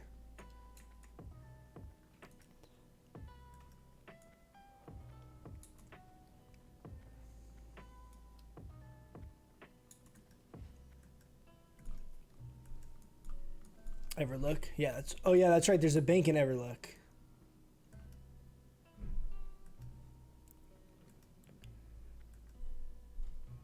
I'll post on this video if it works tonight. Hell yeah. That'd be awesome, man. Let me know. Any information we can like help spread on some of this stuff that's more confusing is dope. A lot of people, I mean, it saves a lot of people a lot of time, and it really helps kind of because then everyone starts contributing like information, so it helps all of us not waste time or mess any of it up. Like, I wish I had known. I didn't know. Someone had told me right when... Should we kill this 57 mage? No, we'll let him go. Someone had told me right when I was farming. They're like, yeah, you want to do all the quests first. I was like, oh, okay. And then I did a couple of the quests and then was farming some of the mobs. And then they're like... Someone else was like, no, don't do any of the quests. Wait until you're honored because these guys stop giving rep. I'm like, ah. Like, I wish I had known that. We'll help these guys. Buff them up.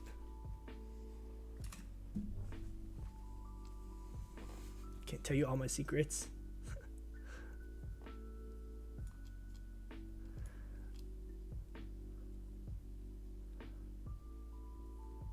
Kind of interesting looking with this red tint.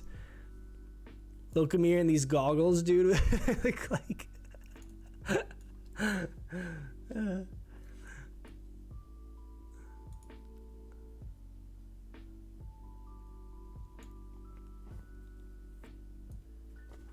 guys, I really hope we can get the tiger mount out of ZG.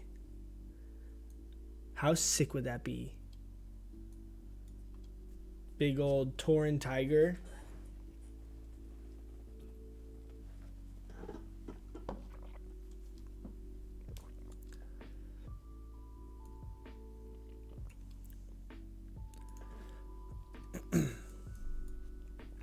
So as soon as we can get our choker, the Fire Lord, we're gonna drop this piece.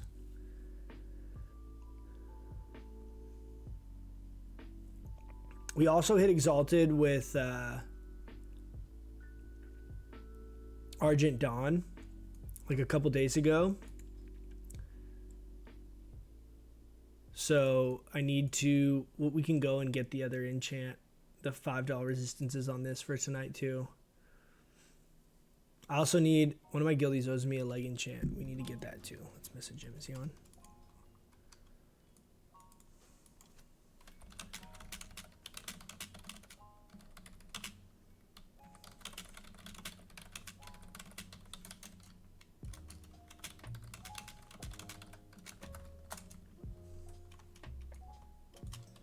Too bad we can't be in Moonkin form and ride the tiger. That would be so sick.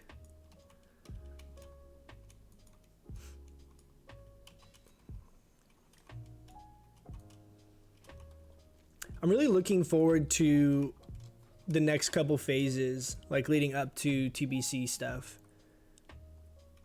Also really hope we can get confirmation of like TBC and like if and when it's coming out would be really great. I also want to know, the bigger thing is not even like that I'm like anxious for it to come out. I want to know how they're going to transition. Like, in a perfect world, I want the classic servers to stay as classic servers, right? Like, if I gear this guy out, say we get to Nax, right? And say we're like full BIS out of Nax, like whatever, AQ40.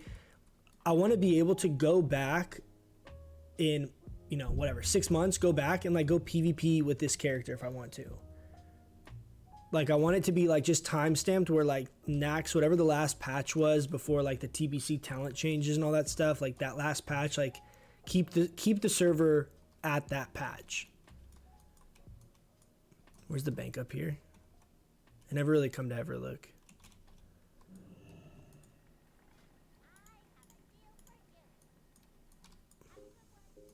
Banker. See how much shit we have, dude? I need to like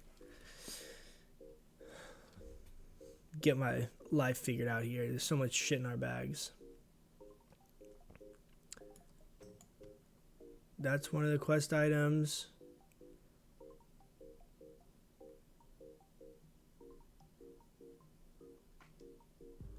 Is that it? I thought there was something else.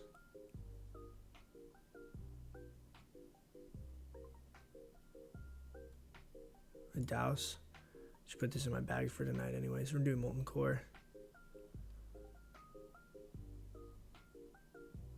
Oh, you know what I'm sure we also have is our mooncloth cooldown. Of course.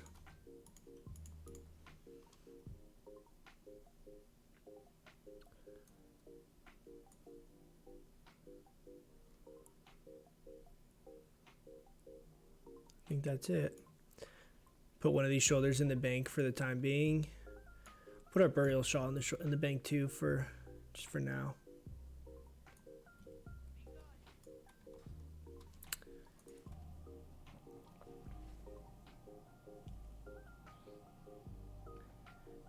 Grab me Will of Ariok in my last EG. That's like the healing staff, right? I'm gonna put Spirit Enchant on it and use it for the Innervate staff. Hell yeah, dude. It's a great idea. Start using your MC on bottomless bags now. Are you not gonna save any of it for phase 5? Like, so I looked at the patterns, right? So if we go to crafting, we'll just do tailoring, for example. In phase 5,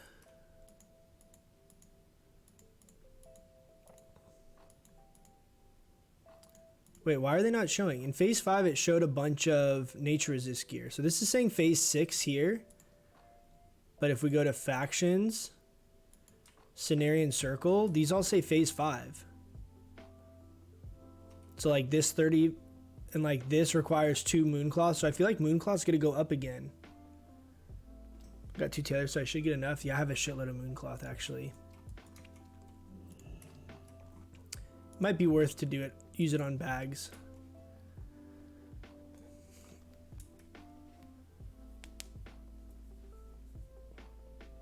Keep hearing that greater nature resistance potions will be enough.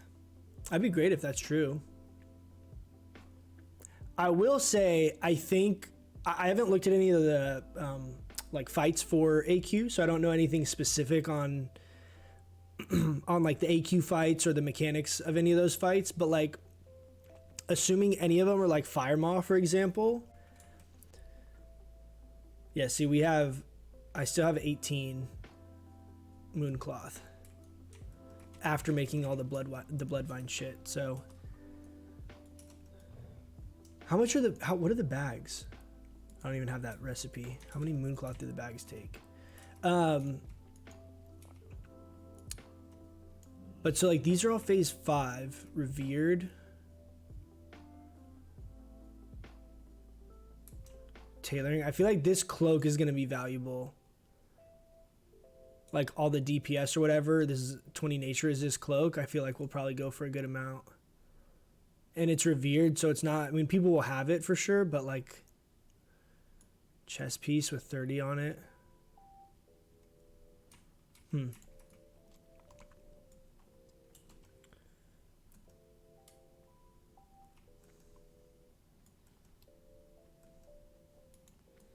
Guys, we hit 100 messages with Restream chat. Let's go. I just got a notification. You love to see it. Covering past secrets. So we get one of two shitty rings. Speak with this dude in Moonglade.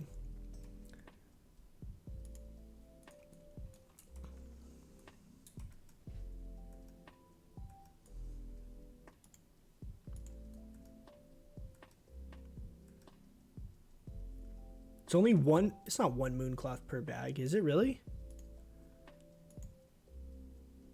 Oh, that's the mooncloth bags or just the 16 slaughters, right? What am I thinking of that's the 18 slaughters? Bottomless bag, yeah. 12 mooncloth? Holy shit, dude, that's so much mooncloth. That's a ton.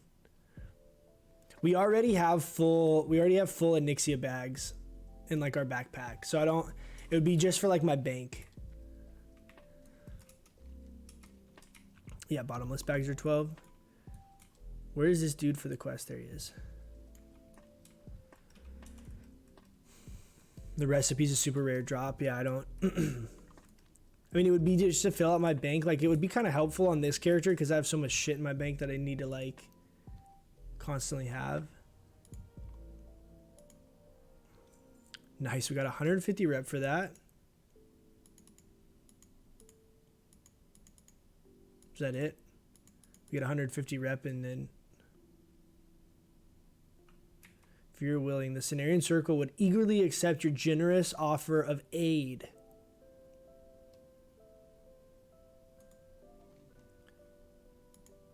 Oh, wow.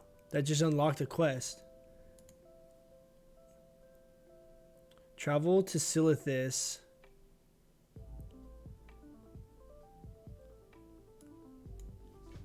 Huh. So it had this quest text and I just clicked it a bunch of times and then it popped up with that other quest. Good to know.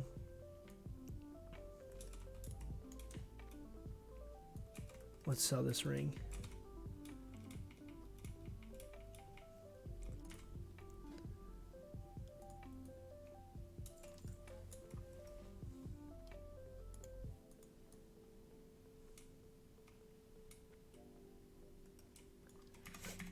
Make a bunch of alts and deck them out with Mooncloth bags. Yeah, that might be worth it. I actually have like this character and my shaman both have. I had gotten like full travelers backpacks. But yeah, I might do it on the other characters too, just because as much of this stuff, like as I'm just basically send anything that's not bound to the character, I basically will store on alts and then send it back, right? Just try and save as much bag space as possible. It's hard too with consumes and all that kind of stuff. It's like, okay, well, you have like a stack of 5 elixirs and then, you know, you use 2 of them and then it's like, well, now I have 3. So it's like if I have another stack, it's like 2 stacks in my bags. Like it's really hard to optimize bag slots. In the long run, it's more worth it than making one bottomless bag. That's 12 Mooncloth. Yeah, I feel you. I mean, I think I'd rather have an alt with full 16 slaughters than worry about trying to get one more 18 slaughter on this character. The other thing too is you could just set up Onyxia runs and literally just only reserve the bag. Like at this point, Onyxia is relatively easy if you have like a good group, and most people want the axe or the sword or the head. So like if all that's free roll, it's all stuff you don't need. You just res one of the bags or res bags, and then like, you know, every so often you'll get 2 bag drops per run and stuff like that. That was what I did to get my last bag. And it's only a 5-day reset, right? It's pretty easy to, if you really want the bags. I don't know that I want to do that bad enough to get the bags in my bank slots. I don't know if that's worth it, but I definitely felt like it was worth it for the other slots, especially because I do master looter and stuff most of the time in the raids as well. So it's like, in addition to all of the multiple gear shit and consumes and stuff I have, like I'm also looting and stuff as well. So getting max bag slots is pretty significant. Ani's 3-day, same as EG. Ani is 5-day.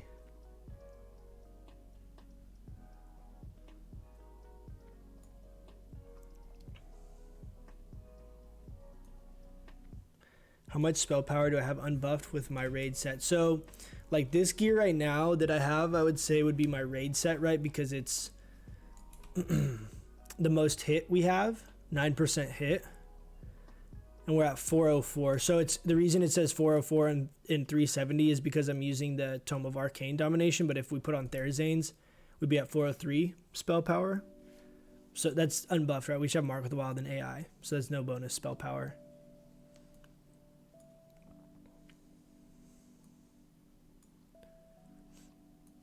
We still have a decent amount of crit too. I'm kind of surprised. Like we have 9%, which isn't a ton, but I thought with this, like with basically getting a bunch of hit gear, I thought I was going to be at like 5%.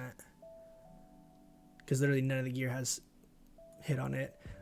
So in a perfect world, like Rock Fury Bracers we're going to get in phase 5. So if we don't get the ones out of BWL, that's okay for the time being. Because, I mean, these suck you know, comparatively, is like from a DPS perspective, these aren't good, but I'm not that worried about getting Rock Fury because we'll definitely get, I mean, I'm not that worried about getting the ones out of BWL because we'll definitely be able to get Rock Fury. And then we're, I think, second in line for Choker of the Firelord. So I'll replace this with that as soon as that does drop. And then really all we have left is the ZG stuff. So we got the cloak out of ZG off of Car. We got the gloves off of Jindo that we need. And we want the offhand off of Jindo as well. And I would be honestly like really content with just those changes. Like, and then in a perfect world, we get like the helm off of Nefarian and like the trinket off of Nefarian. But those are like massive upgrades, but I also know how rare those are to drop and then like to win it because like everyone wants that shit. ZG loot is the more realistic stuff that's like more obtainable for us. So getting like the blood tinged gloves, getting Cloak of Consumption, and then getting the bag of whammies in our offhand, that's another 3% hit that we don't have, you know, so that gets us up to 12 just in this current setup, which is really good. You know, then if we sub the neck out, we'd be down at 11, but we'd have another, you know, 34 spell power, which is, you know, it's 8% more spell power or whatever than what we have right now. So it'd be pretty massive. But that's our ideal setup. I'm eager to get the ZG rep maxed out so we can get the shoulder enchant and we can get that consumable, right? That's like 50 stam, 50 spirit. I think that will be pretty significant for our overall just survivability, and the spirit will help a lot with our regen and shit. 404 spell power, 4 crit, 4 hit, and 14% crit. Nice, dude. In Moonkin form, is that including like 3% of your Moonkin aura? Although I'm choosing not to use the blue hit neck and the blue hit belt. Yeah, so it's, I mean, like, in my opinion, the Fire Maw's clutch, if you get this, is way better than Banthox. Just because it's got 35 spell damage is a shitload to have on a belt. So, like, that's basically our BIS for, like, the entirety of Classic, just because it's got so much spell power on it. And, like, you obviously can get this one. Mana Igniting Cord is also very good, but it's literally 10 more spell damage. I mean, it's 50 more spell power on Fire Maw's clutch. 50% more, sorry. 50% more spell power. So, while the crit is obviously nice, the crit's just more RNG based. So, like, in my opinion, what I'm kind of trying for is more consistency with my gear and then let my power spikes come from world buffs. Right? Like, if we're fully world buffed and shit, then we, you know, end up getting to 30% crit or whatever. Otherwise, I'm not really valuing crit too much in my gear. I'm prioritizing spell power and spell hit. Because like I said earlier, like, the thing that is the worst is getting like 3 Starfire misses in a row, or like a Starfire Moonfire and they both resist. It's like, fuck, dude. It's like, well, there's 600 mana and, you know, 3.5 seconds, 4 seconds of cast time that I got 0 damage out. I have Angelisa's belt, but I'm still using Mana Igniting Cord. Nice. Yeah, I mean, they're both good, right? They're just different. I got the helm off Nefarian's second week, dude. The trinket dropped 2 weeks ago and I just rolled. Oh, you lost the roll by 4? Yeah, I lost. We have one warlock in our guild that's won both the helm and the trinket. We've only had one of each drop and he won both of them on rolls. So jealous, dude. You imagine, dude, if I had that trinket, we had that helm, oh, we would pop off.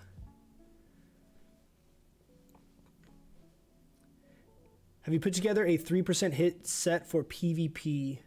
I have not lately. So what I was doing when I was out farming world content, like this Silithus stuff, this is the setup I would run, is I'd put on my PvP gear, but this is all really defensive, right? We have like these leather gloves, all this stuff. I basically would throw on my spell damage stuff just for consistency with farming. And then I would throw on the Bloodvine goggles. So Bloodvine goggles plus my ring, my Band of Force concentration is 3% hit. So we're sitting at 437 spell power, just under 10% crit, and we're at 3% hit with this setup. We're really squishy with this setup, so this isn't like ideal for PvP, but 95% of the time we're just like farming, right? Like this would be like my open world like farm setup. But now that we got those shoulders, like I might do something like this for PvP, and you throw on the shoulders, right? We throw on the tier 1 helm, and we throw on our hit neck, so we're still at 3%, something like that. Once we get like the blood tinged gloves, or like we really only need one other piece with hit on it, and then that kind of opens up a lot of options for us. But like I really like the top dragonhide gloves for PvP because of how many stats are on them, and then just the fact that they're leather, right? So like if I'm straight up PvPing, a lot of times I throw those on. But I like, if I'm farming, I like the consistency of the extra 26 spell damage on every cast rather than like the RNG of critting.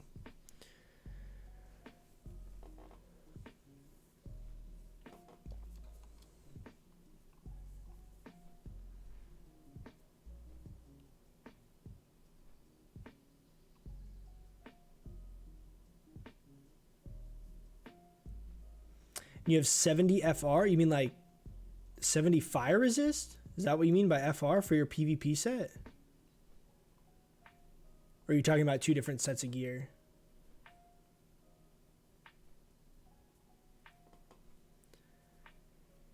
I was rolling staff of the Shadow Flame on Tuesday, but wasn't even close to winning. Yeah, so since we got Locomir, I pass on the staff. I basically we set it up right. Like I've explained this a few times. The way we do loot is it's rolling. Like it's main spec over off spec +1 on the progression stuff. But we basically put together a list of what people are eligible to roll as for main spec gear. So it's like we put like a prerequisite. Like here's like stuff that is prior to specific classes or whatever. But between those classes, there's no priority. It's not like officers get loot first or whatever. It's just main spec over off spec +1 with the prerequisite of whatever we've decided is main spec and like optimized for specific classes way more than others potentially. And then that list is up, and then everyone can like, if someone has an issue with it, we go through it like with the whole group, like everyone partakes in it. And like if someone has an issue or, hey, I think I should be able to main spec roll that too or whatever, then they're like, you know, we have the conversation. So before rating, like before we go through the content, we did the same thing with ZG. Before we go through the content, we have that discussion so everyone's on the same page.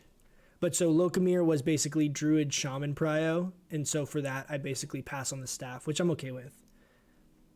Like I like the flexibility of the offhand, honestly. Like I think staff is more DPS because of the crit, like overall, but I'm very content with having the mace.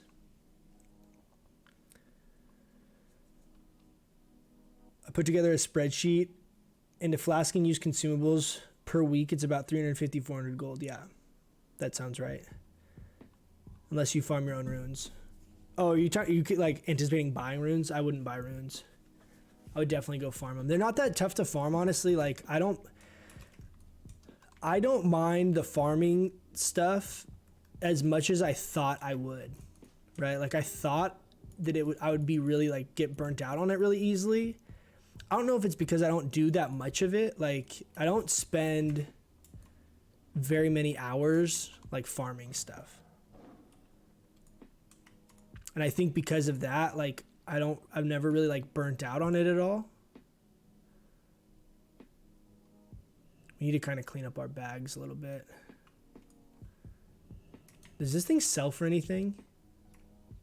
We got this off of one of the random mobs.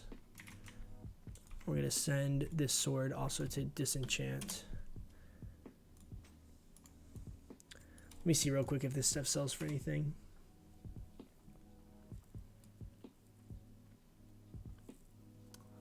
$3.5k is pretty good with that much damage. So with the PvP stuff, I honestly enjoy the glass cannon type setup a lot more with the current gear that's available to us. I think once we get tier 2.5,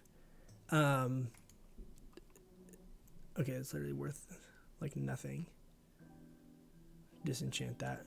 I think with tier 2.5 coming out, I think that will be my go-to for PvP. Like, I'm very fine with losing some offensive stats for being able to use all leather and the scaling into Moonkin form, right? Like, I have no issue with that. But currently, the only way you can really rock that type of a playstyle is with PvP gear, and the blue PvP gear is definitely not better than what I have as far as like output, you know, in my opinion.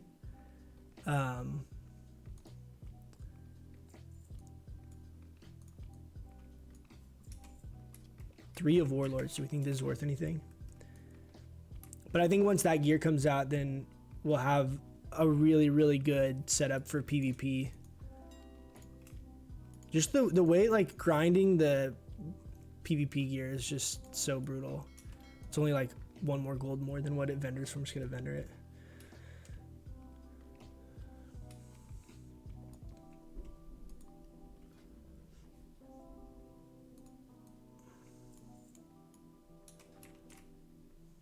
Should we queue for a BG right now? Got a few hours to raid. We'll queue. We'll do 1 BG, and then I'm gonna hop off for a little bit before raid tonight.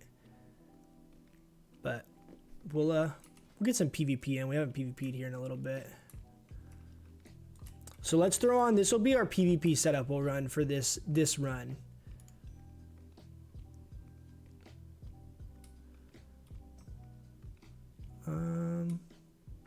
I want to get some of these other pieces out of ZG that are like have stam and intellect on them, but we'll rock this setup. So we're at 3% hit. We got taut dragonhide gloves. We have our heavy dark iron ring. And we have tier 1 helm bracers. We should be pretty offensive here. And we still have 5k armor almost.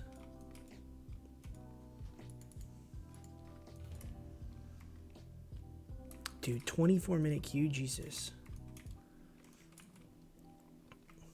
So, a great trick is the engineering trinket. If you're picking between the 2 different engineering stuff, gadget transporter is really helpful for getting to Silithus. Really, really helpful.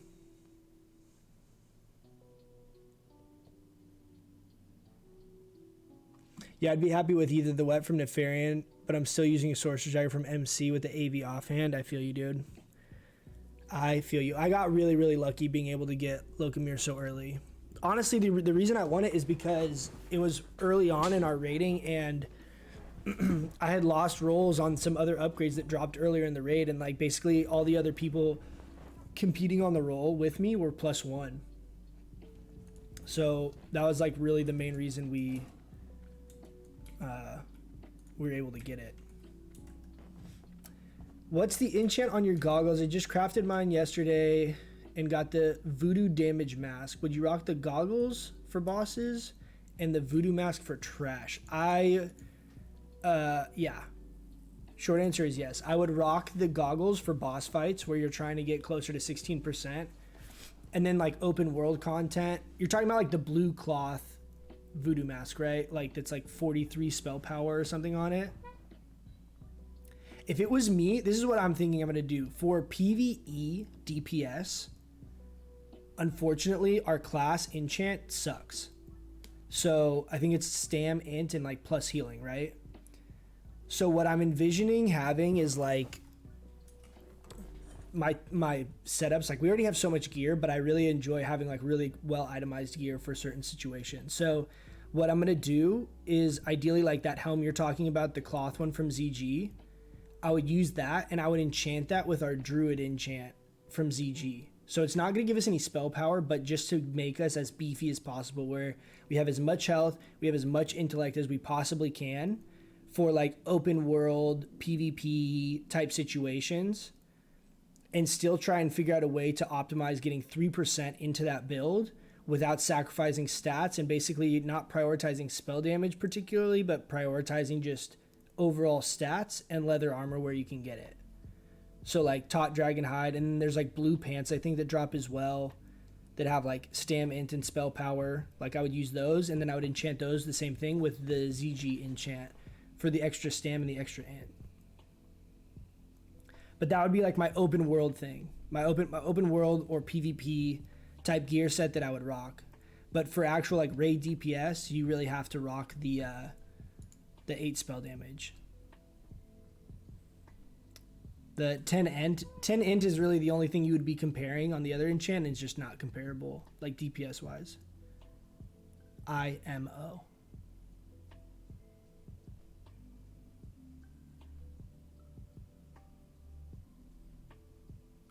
On the plus side, Librams of Focus are so cheap now. Yeah. I mean, that is definitely one benefit is like us, Elemental Shamans. Actually, Elemental Shaman enchant is good for them. Us and Shadow Priest, right? Because I think priests have the same thing. Like the priest head and leg enchant is healing and stuff. So us and Shadow Priest are like the only ones now that need these. So it shouldn't be too difficult to get them really inexpensive. But yeah, that's kind of my game plan is like for raid gear. In a perfect world here, we'd have Mishundare and we'd have the 8 spell damage on it. And then we have Bloodvine, so our legs are fine, and I'll have this enchanted before raid tonight.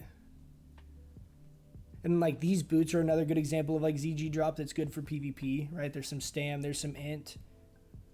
You have a good chunk of spell power. Like that's the kind of stuff I'd like to have. I don't really care that much if it's leather or not. In a perfect world, it would all be leather, or you rock like tier 2.5. But there's not like hardly any caster leather stuff out currently until AQ's out. So we'd rock like this belt. We have top dragon hide. And then I'd rock those blue pants out of ZG. We have Robe of Volatile Power, which is like going to be my favorite PvP chest until tier 2.5 probably. I like these shoulders a lot for PvP. Oh, we need to get those enchanted. Shit. That's what I meant to do. And then throw on like that voodoo mask you're talking about, or tier 1 helm is also decent. I mean, we're close. We have like a lot of our wish list already acquired, so there's not that many pieces that we don't have that I want. There's definitely some, but not a ton. Turn in some of these quests. I think this is the quest turn in for the recipe, the strength food.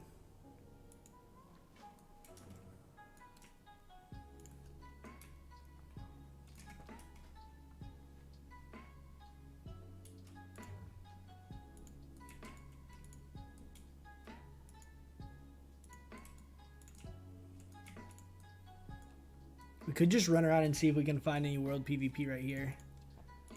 Should we do that? Try and kill some people. I have a more powerful Mark of the Wild on me. Do you still farm Mara at all? I don't. Any good new ways to make gold? I got rid of herbalism for tailoring. Also have engineering for PvP. Yeah, so I am in the same boat. I am also tailoring and engineering. And my current favorite gold farm for us as druids that you can literally do as any spec and any gear is the coffer farm. The coffer key farm out of for BRD. That's my favorite farm right now. It's great because the coffer keys are very, very cheap on my server, because so many people are doing the Gorshek farm for leveling, like so many mages. So there's a huge influx of coffer keys. Like I haven't looked today, but basically like every single time I look, they're cheaper than the last time I looked, and they're already super cheap. And it's easy, like you can like easily watch TV and not really have to pay attention while you're doing it. And it's really good, consistent gold. It's instanced, so you don't have to worry about like... Oh, it's big. It's instant, so you don't have to worry about, you know, people ganking you or any of that kind of stuff.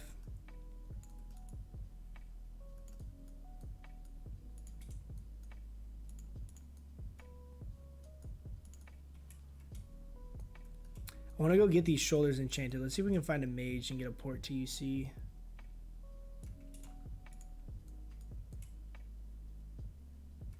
We can kill some of these.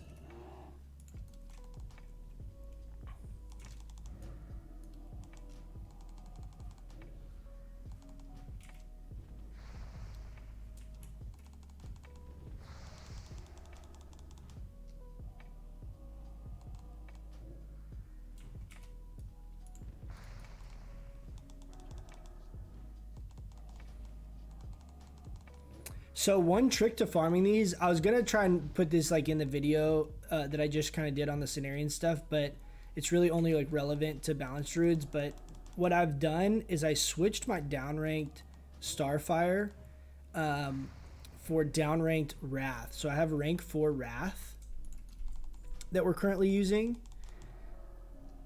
And so with my gear, I mean, obviously this is going to change a little bit depending on what kind of gear people are running, but with my gear, rank 4 Wrath hits for around 300. My Starfires hit for around 1,000, and my max rank Wrath hits for around 500. So what ends up happening is I can really efficiently kill this stuff because you can just do quick math in your head because we have like the real health bars. So like that's 300, so I can go ahead and just use a rank 4 Wrath instead of max rank. And of course he gets to 15 health, but then we just rank 1 Moonfire. So I've been like basically juggling between those 3 spells. You have 1,000, 500, or 300. And then depending on, you know, how much health any of the mobs have, you can kind of just make sure you downrank accordingly. Like right there I was out of mana, so I didn't have an option, but shit. We're Root this guy and innervate.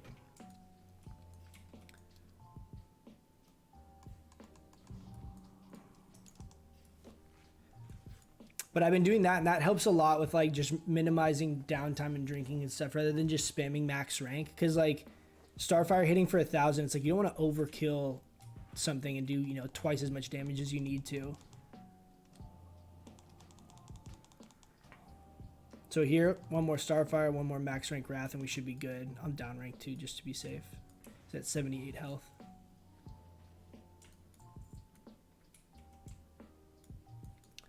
But yeah, the Coffer Key farm is definitely like my favorite farm right now. That's really chill. It's like it's not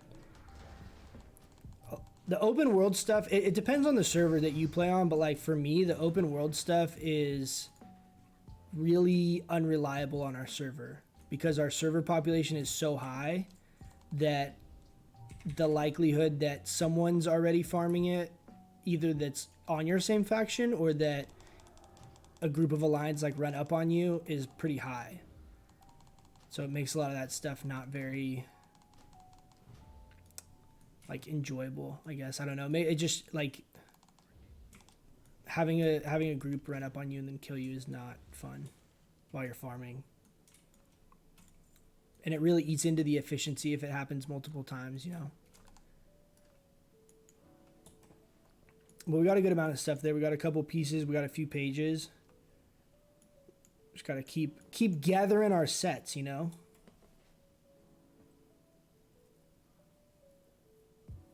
We're doing lots of bloodvine farming this week. It's very good money. I mean, I dropped herbalism, so like I couldn't really effectively do any of that stuff solo.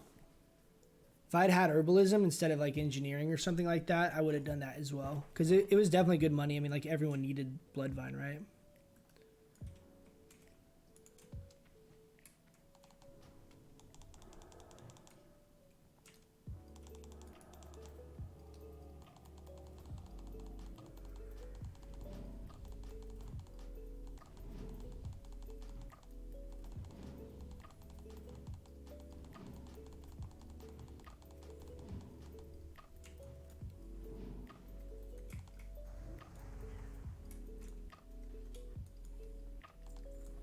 We can kill this windstone. Yeah, I was gonna drop herb for engineering for the goggles, but now I got the Jindo mask. I'm not in a rush. Yeah, Jindo mask's really good. Is it like 43 spell power on it or something? It's pretty nuts.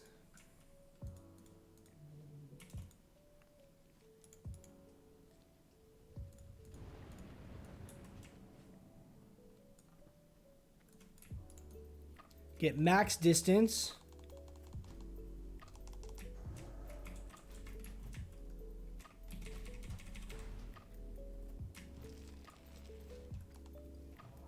Are you fucking kidding me? Root broke right away.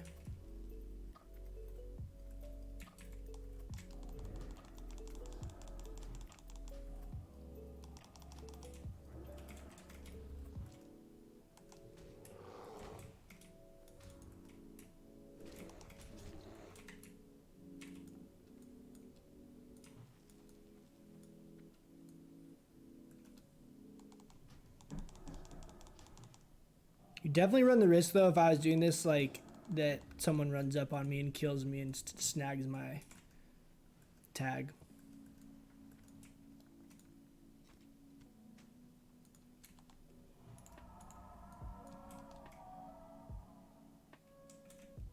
Sure, guy. There you go, buddy.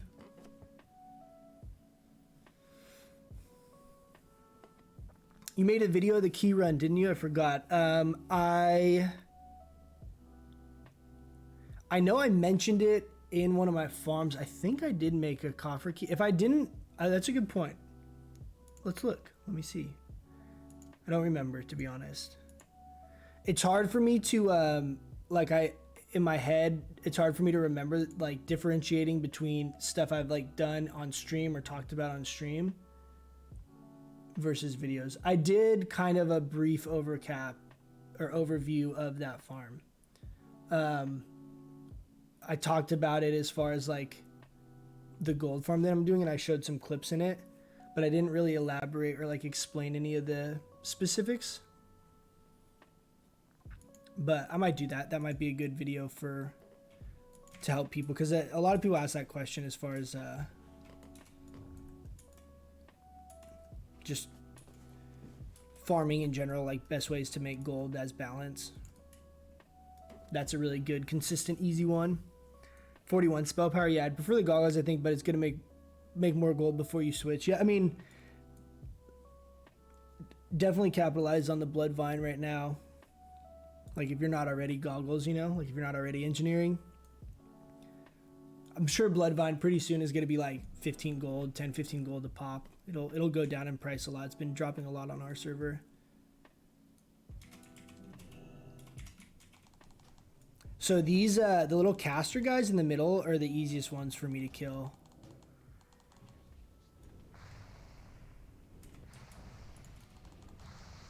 Oh, of course, we get 3 of them at the same time. What the fuck?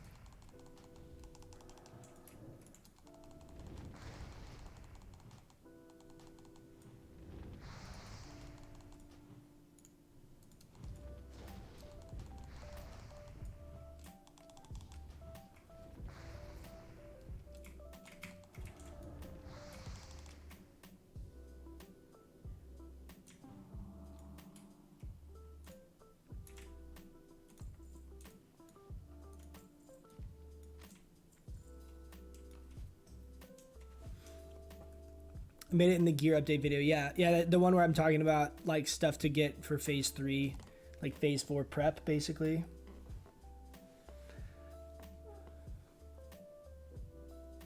You can pull all the casters in the middle by accident. Dude, it happens all the time. I pull a lot of mobs in these camps while I'm drinking. Like, you sit down and drink, and then shit just all starts like respawning behind you because the respawn rate's so quick. Like, pretty quickly you get 3 or 4 mobs on you, like, unintentionally.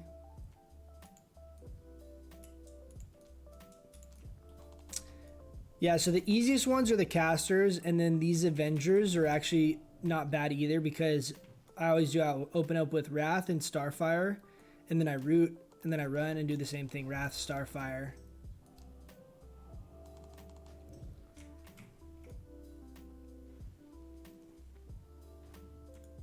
And then those guys are easy. The ones that are a pain in the ass are these Geolords, because they throw rocks at you. So you get spell pushback, and they do like a good chunk of damage to you.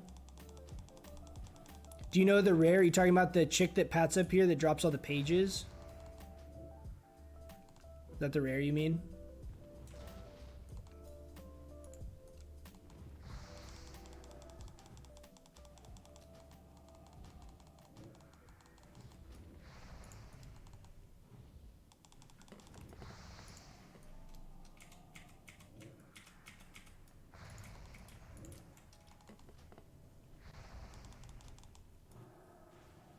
I know there's like a squad that patrols around, and then like one of the mobs can drop like 9 pages or something, like a ton of pages.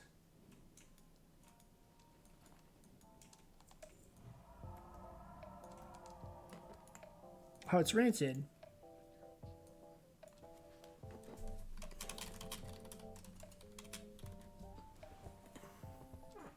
Twilight Lord Everrun. Drop a ring to Summoning Lord? Twilight Lord Everrun. Let's look her up. Twilight Lord.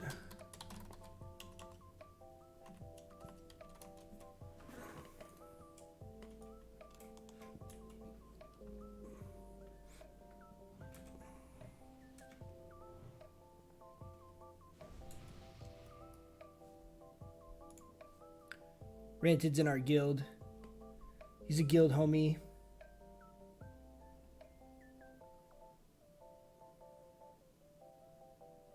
That's crazy. You can drop a ring. I see the spawn.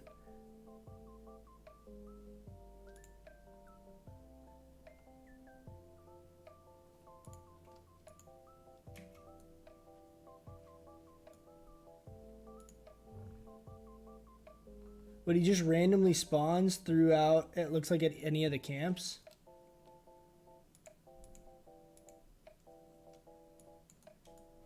That's crazy. You could drop a ring. I wonder what the respawn on him is. Oh, you know what? I think I killed him in the south camp. Because I remember he was like, had a different name and he like looked different. And I was like, I was very confused of like what mob it was. And I thought it was going to be one of those ones that drops the chapters.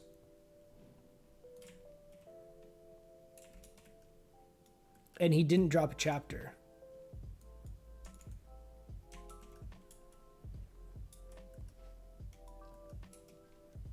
Let's run south and see if he's down there.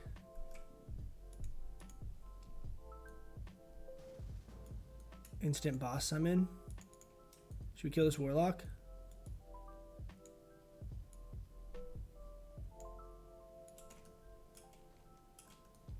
We'll leave him for now.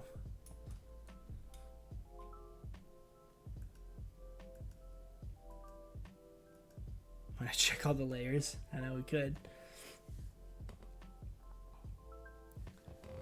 There's a cooldown on the layering though, right? It's like 30 minutes or whatever it is.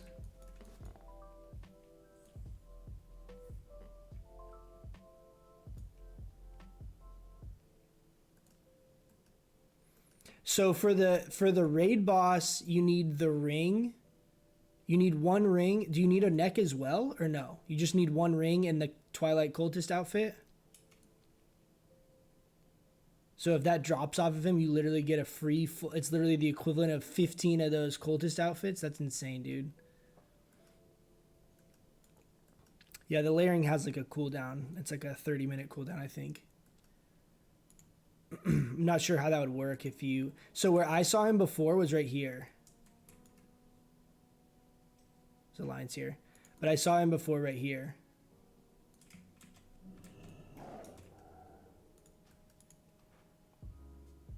Can you invite me to the group and then promote me to leader? Okay. So we can go in here, track humanoids.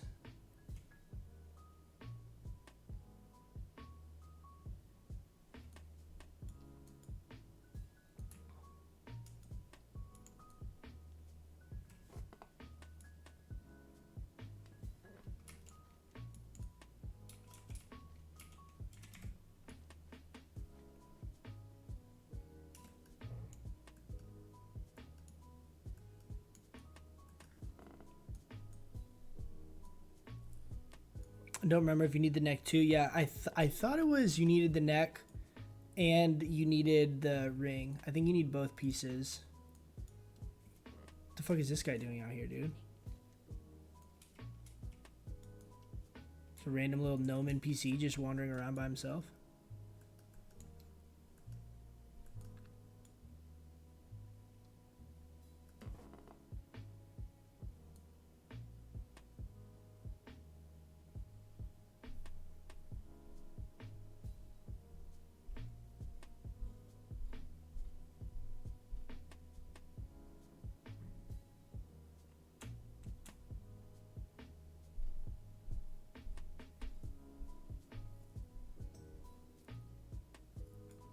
think he's part of the Shifting Sands quest line. Makes sense.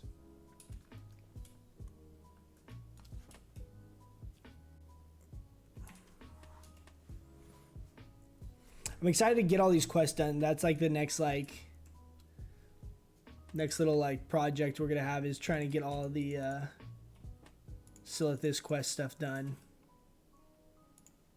Get everything that we need to for prep for phase 5. See how quickly we can get up to Revered. Dude, we're already at 3,700.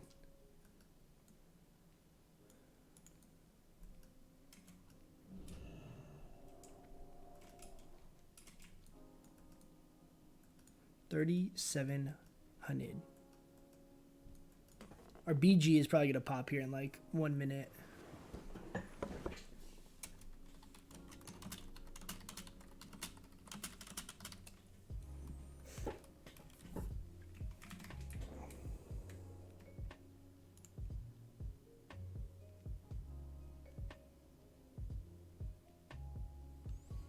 I'm gonna grab some water really quick, guys, so I don't go completely hoarse.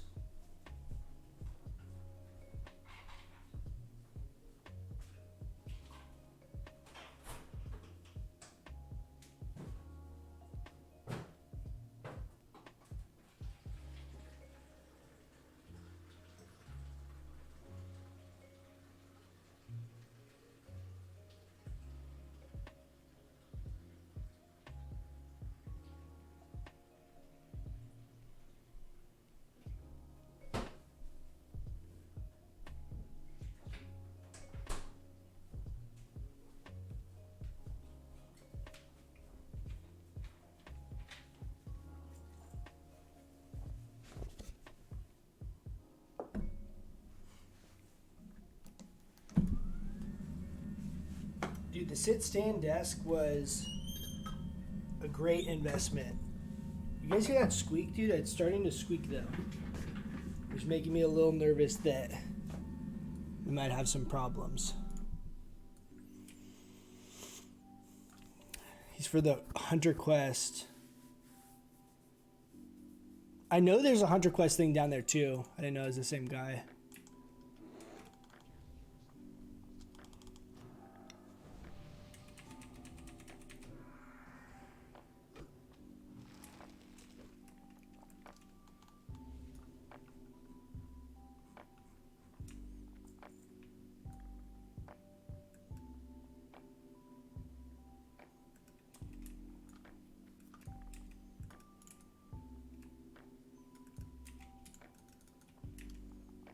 Oh.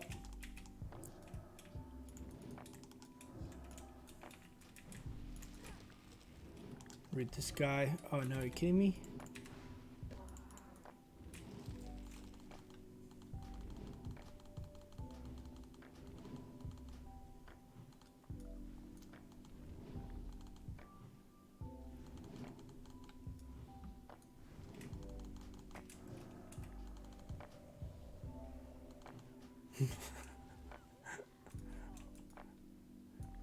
Mage boys just run up and both Cone of Cold.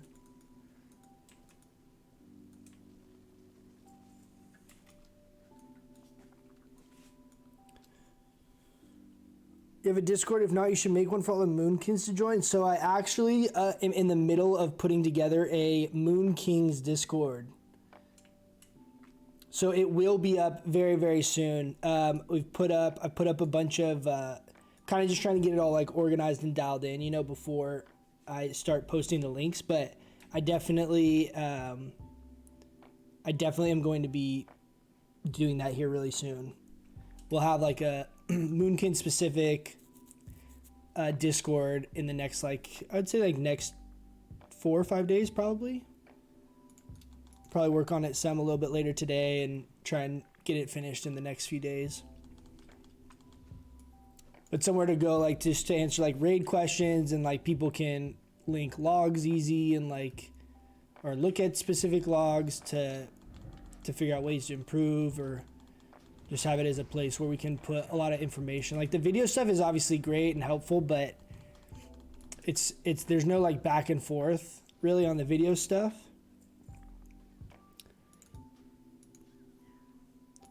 promote him to. We gotta disable details. I don't know why you can't have details active in the BGs. It doesn't make any sense to me, but awesome. I'll keep an eye out. Yeah, man, it'll be are you kidding me?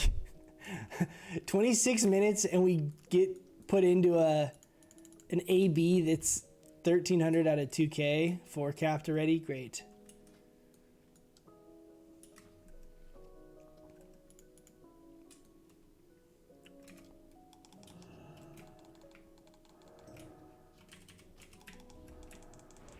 Oh, great. Oh, great. Mace stun, 100 to 0. Intercept, mace stun. Great, great, great. Dude, little gnomes have that advantage. They can literally just be in bushes and you can't see them. I thought it was just the pally there. Then all of a sudden a wild gnome appears. Is it pre-made or what? Oh, it is. Benediction pre-made.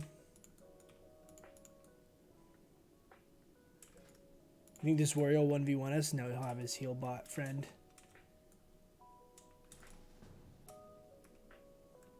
Guess we'll head to mine. Can't 3v1 them.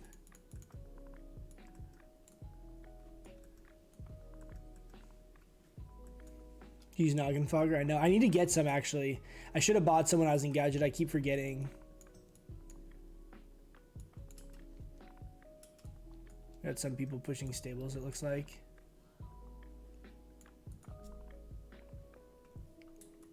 Dude, I really like Noggin Fogger, like getting when you're like little tiny moonkin. Oh, Pickles, dude. Pickles is on our server.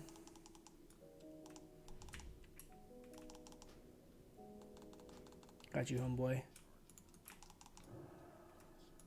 They have 2 healers. Gotta go moonkin here. This warrior's gonna jump me. He'll jump me anyway. Dude. Wrecked.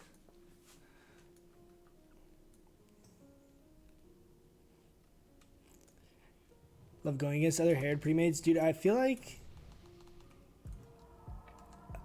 I never go against a haired pre-made. Maybe we do, but I feel like it's very, very rare. I think I've only gone against a couple.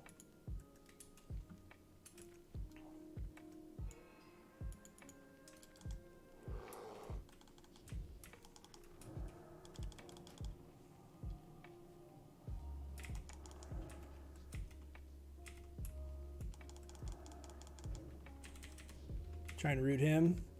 Fairy Fire the Rogue.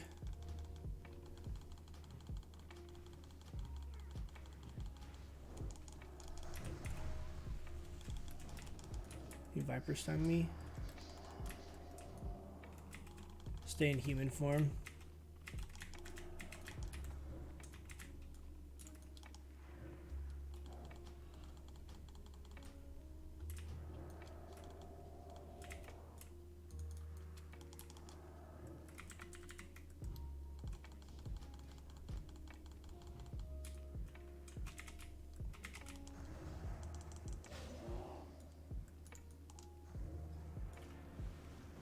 Well, that was unfortunate.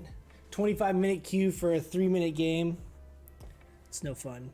All right, guys, I am going to hop off for a couple hours before we have raid tonight, but I'll be back.